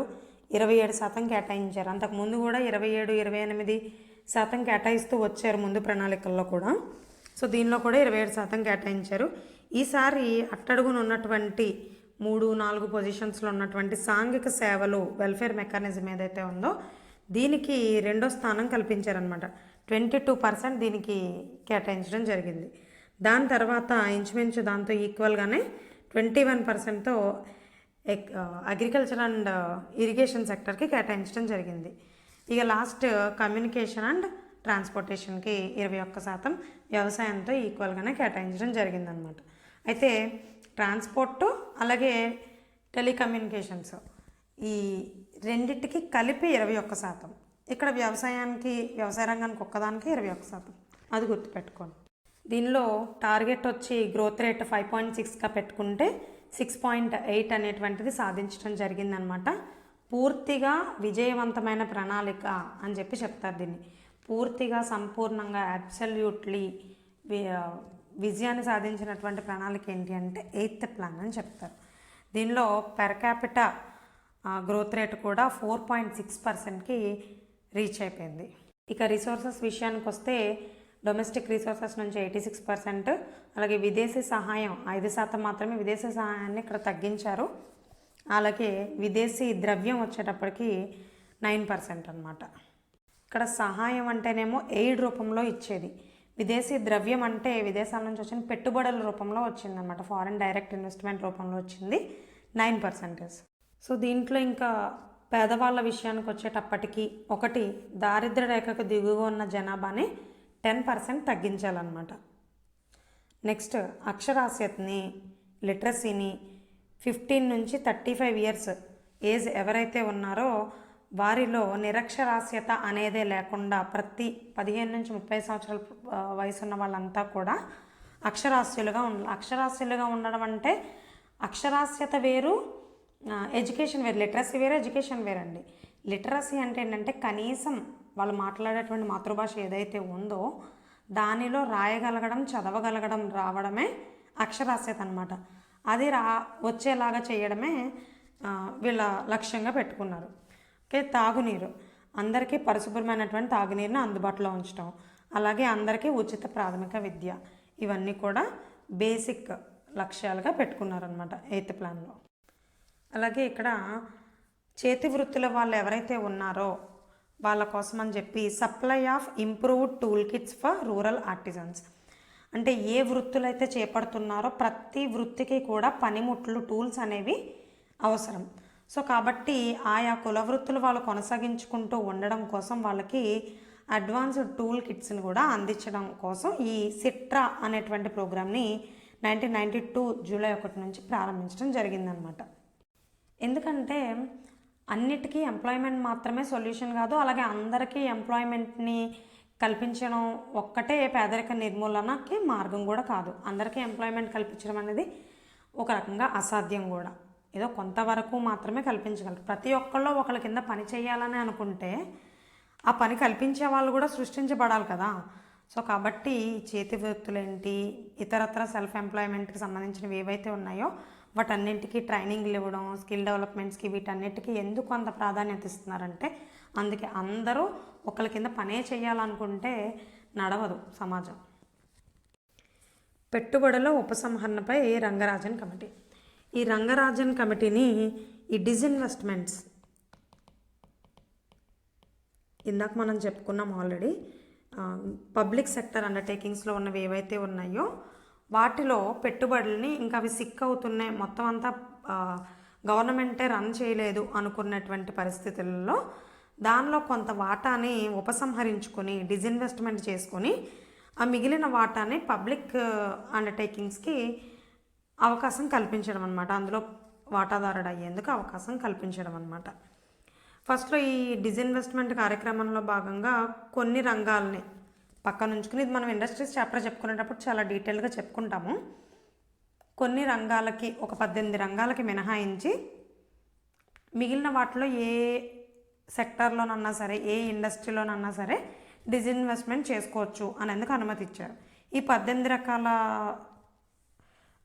వ్యాపారాలు మాత్రం, పరిశ్రమలు మాత్రం ఖచ్చితంగా గవర్నమెంట్ మాత్రమే నడిపించాలి అని చెప్పారు. ఆ తర్వాత దాని సంఖ్య మెల్లమెల్లగా తగ్గించుకుంటూ మనకి ఇండియన్ రైల్వేస్, అటామిక్ ఎనర్జీ ఇలాంటివన్నీ దాని కిందకు వస్తాయన్నమాట. దీని ద్వారా ఏంటంటే కొంత ప్రైవేటీకరణకి మార్గాన్ని కల్పించినట్టు అవుతుంది. ప్రైవేటీకరణ అంటే ఇదే అనమాట. ప్రభుత్వ రంగంలో ప్రభుత్వం కొంత వాటా తగ్గించుకోవడం, ప్రైవేట్ వాళ్ళు కూడా దానిలో వాటాదారులు అయ్యేందుకు అవకాశం కల్పించడం, తలుపులు తెరవడమే ప్రైవేటీకరణ. అలాగే ఉపాధి హామీ పథకం.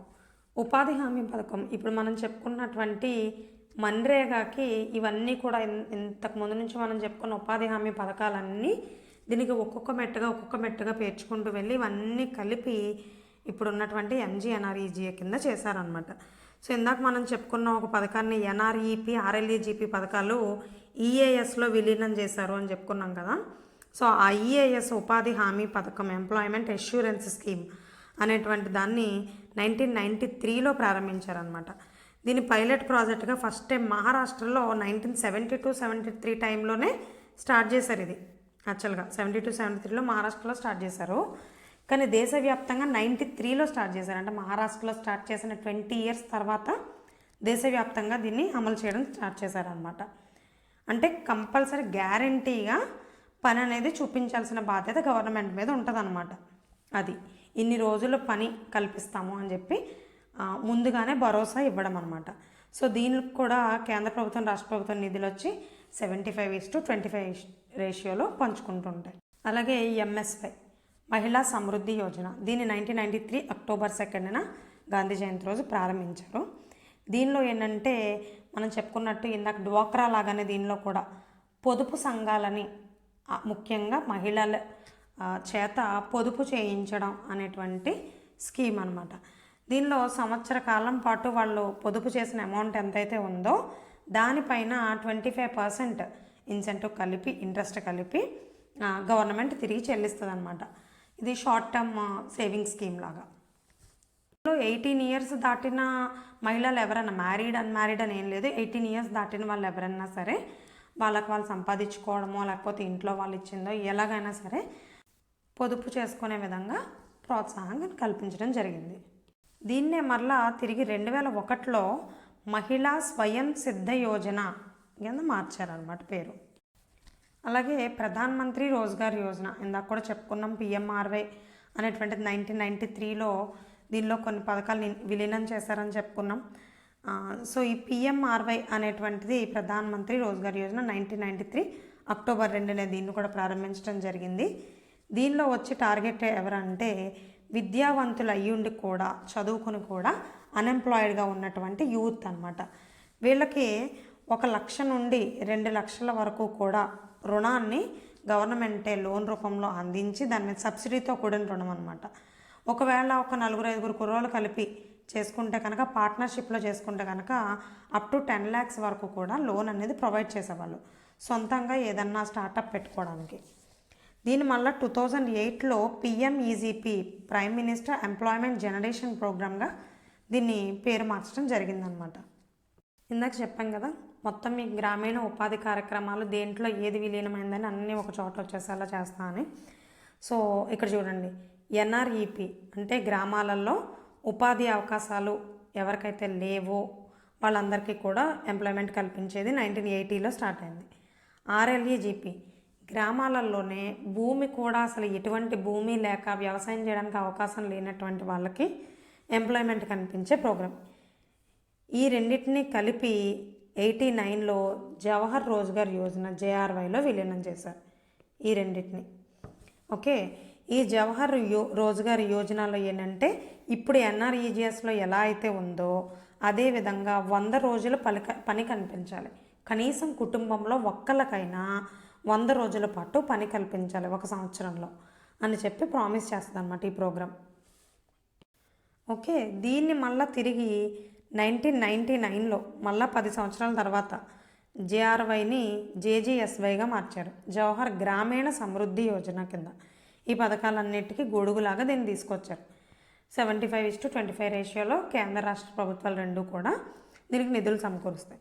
దీన్ని మరలా తిరిగి ఇంకో 2 ఏళ్ళు ఆగి 2001లో ఎస్జీఆర్వైగా సంపూర్ణ గ్రామీణ రోజ్గార్ యోజనగా వీటన్నిటిని మార్పు చేశారనమాట. దీనికి ఇందాక మనం చెప్పుకున్న ఎంప్లాయ్మెంట్ అష్యూరెన్స్ స్కీమ్ లేదా ఎంప్లాయ్మెంట్ గ్యారంటీ స్కీమ్ని కలిపి ఈ రెండింటిని కలిపి ఈసారి ఎస్జీఆర్వైగా చేశారనమాట.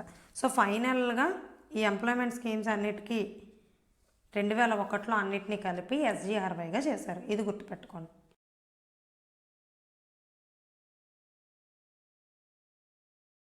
ఇక పట్టణ ఉపాధికి సంబంధించి కూడా మనకి ఎన్ఆర్వై నెహ్రూ రోజ్గార్ యోజనలో పట్టణానికి సంబంధించినవి అన్నీ మనకి ఈ సెపప్ ఇవన్నీ కూడా వచ్చేస్తాయని చెప్పాం కదా. సో వాటన్నిటిని ఎన్ఆర్వై కింద మార్చారు 89లో. ఆ తర్వాత మళ్ళీ 97కి వచ్చేటప్పటికి స్వర్ణ జయంతి షహరీ రోజ్గార్ యోజన కింద మార్చడం జరిగిందనమాట. Swarna Jayanti షహరీ Rozgar Yojana. Okay,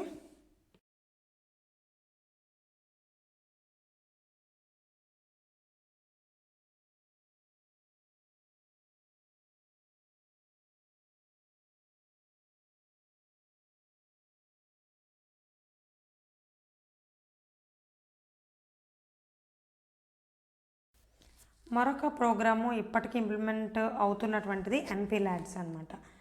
MP LADS అంటే ఎంపీలు ఎవరైతే మెంబర్ ఆఫ్ పార్లమెంట్స్ ఉన్నారో వారికి వారి యొక్క పార్లమెంట్ నియోజకవర్గాన్ని అభివృద్ధి చేయడం కోసం ఫస్ట్లో 1 కోటి రూపాయలని కేటాయించేవారు. ప్రతి ఎంపీకి 1 కోటి రూపాయలు ఇస్తారనమాట.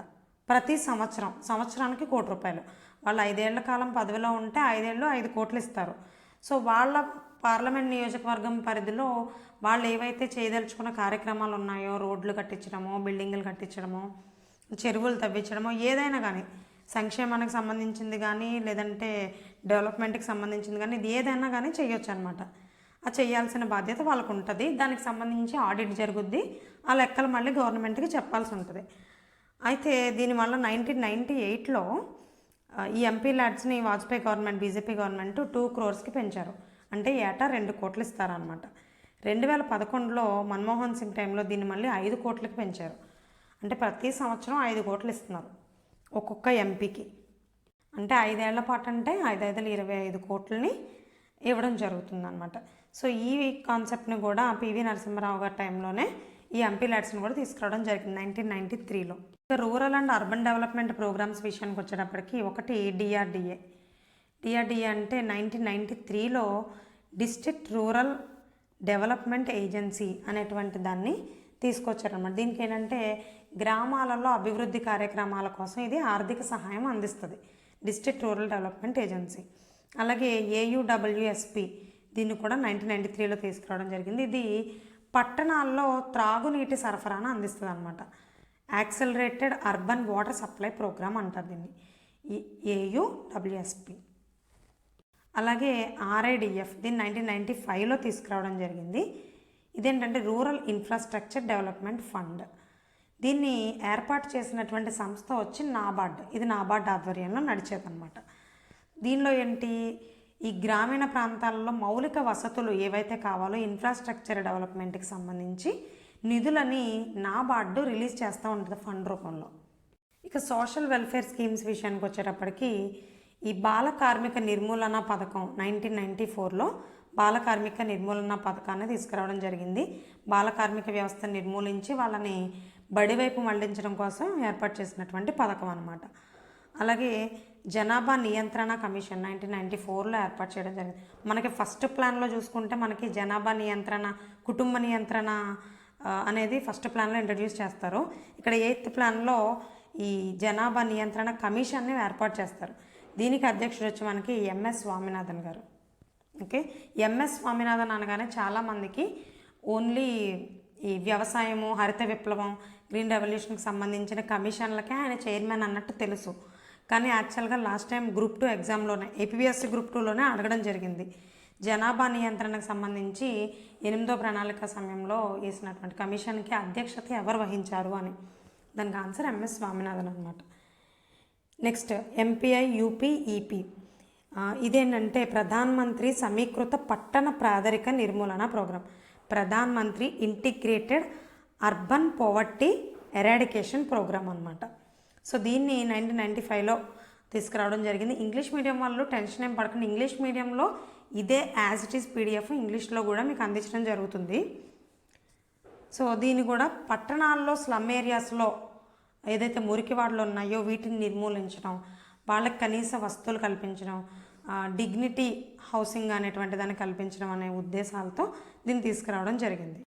నెక్స్ట్ అందరి ఫేవరెట్ ప్రోగ్రామ్ ఎన్ఎంఎంఎస్, జాతీయ మధ్యాహ్న భోజన పథకం. నిజంగానే సోషల్ వెల్ఫేర్ స్కీమ్స్ అన్నిటిలోకి కూడా ఒక రారాజు లాంటిది అనమాట ఈ ప్రోగ్రామ్ అయితే నిజంగా కూడా. ఎందుకంటే చాలామంది ఈ కనీస మధ్యాహ్న భోజన సౌకర్యం కూడా లేక ఇంట్లో తినక ఉంటూ చాలామంది డ్రాప్ అవుట్స్ అయ్యేవాళ్ళు. అంటే ఖాళీ బాక్సులు పట్టుకెళ్ళలేక, నిన్నటిది మొన్నటిది పట్టుకెళ్ళలేక డ్రాప్ అవుట్స్ అయిన వాళ్ళని నేను చాలామందిని చూశాను నా లైఫ్లోనే. నా చిన్నప్పుడు కొంతమంది నా ఫ్రెండ్స్లో కూడా ఉన్నారనమాట. లేదంటే పక్కకెళ్ళి వాళ్ళు ఏం తెచ్చుకున్నారు ఎవరికి చూపించకుండా ఒక్కళ్ళే కూర్చుని తినడం, ఇలాంటివి ఉండేవన్నమాట. సో అంటే ఒక రోజు కూలీలుగా తల్లిదండ్రులు ఉంటే ఒక్కో రోజు ఫుడ్ ఉంటుంది, ఒక్కొక్క రోజు ఉండదు. సో అది నామోషిగా ఫీల్ అయ్యి అసలు చదివే మానేసినటువంటి సంఘటనలు కూడా చాలామందికి ఉన్నాయి. అట్లీస్ట్ కడుపు నిండా భోజనం పెడితే ఆ వంకతోనన్నా చదువుతారేమో, ఆ వంకనన్నా తల్లిదండ్రులు సరే మనం ఎలాగో సరిగా పెట్టలేకపోతున్నామే పిల్లాడికి 3 పూట్ల, కనీసం ఒక పూట బడిలో తింటాడేమో అనే ఉద్దేశంతో కూడా బడికి పంపించిన తల్లిదండ్రులు నేను ఎంతోమందిని కలిసాను. సో ఆ విధంగా జాతీయ మధ్యాహ్న భోజన పథకం అనేటువంటిది నిజంగా చాలా గొప్ప ప్రోగ్రాము. దీనిని 1995 ఆగస్టు 15న ప్రారంభించడం జరిగిందనమాట. సో దీంట్లో అప్పట్లో 1 నుంచి 8వ తరగతి వరకు మాత్రమే చదివే పిల్లలకి ఉండేది. ఇప్పుడు అప్ టు 10th క్లాస్ వరకు కూడా ఈ పథకం అనేది ఇంప్లిమెంటేషన్ జరుగుతుంది. అండ్ దీంట్లో ఎన్నో మార్పులు వచ్చాయి. ఈవెన్ స్టేట్ గవర్నమెంట్స్ కూడా ఒక మెనూ ఇవ్వడం, ఏదో రకం పెట్టడం కాకుండా ఏదో సాంబార్ అన్నం లేకపోతే దుంపల బడి అంటూ ఉండేవారు చిన్నప్పుడు. సో అలా ఆలుగడ్డ కర్రీ, సాంబారు ఇట్లాంటివి కాకుండా ఇప్పుడు మెనూలో చాలా రకాలు వచ్చాయి. పల్లి చిక్కీ అని, ఆకుకూరలని, వారంలో ఆ పిల్లవాడికి లేదా ఆ అమ్మాయికి సరిపడినటువంటి పోషకాలు ఏమేమి అందించాలో అవన్నీ అందిస్తూ గుడ్లు, పాలు, ఇలా ఎన్నో రకాలు ఒక్కొక్క స్టేట్లో ఒక్కొక్క లాంటి మెనూ ఇంప్లిమెంట్ చేస్తున్నారు. చాలా మంచి ప్రోగ్రామ్ అన్నమాట. దీన్ని కూడా 8th ప్లాన్లోనే తీసుకొచ్చారు. కనీసం ఒక బిడ్డకి స్కూల్కి వెళ్ళేటువంటి పిల్లలకి 450 నుంచి 700 క్యాలరీల శక్తి ఇచ్చేటువంటి భోజనాన్ని రోజు అందించగలగాలన్నమాట. సో ఆ ఉద్దేశంతో దీన్ని స్టార్ట్ చేయడం జరిగింది. నెక్స్ట్ పెన్షన్ స్కీమ్ ఎన్ఎస్ఏపి, జాతీయ సామాజిక సహాయ కార్యక్రమం, నేషనల్ సోషల్ అసిస్టెన్స్ ప్రోగ్రామ్ అంటారు. అంటే ఏంటంటే 65 సంవత్సరాలు దాటిన ప్రతి ఒక్కరికి, అంటే నిరుపేదలు అయి ఉంటే, బీపీఎల్ వర్గానికి చెందిన వారై ఉంటే వాళ్ళు ఏ పని చేయలేరు కాబట్టి వారికి కనీసం నెలకి ఎంతో కొంత ప్రభుత్వం నుంచి ఆర్థిక సహాయం అందిస్తే పెన్షన్ రూపంలో అది వారి మందుల ఖర్చుకో, తినడానికో, దేనికో దానికి వస్తాయన్న ఉద్దేశంతో స్టార్ట్ చేసినటువంటి మహత్తర ప్రోగ్రామ్ అని చెప్తాము దీన్నైతే పెన్షన్ స్కీము.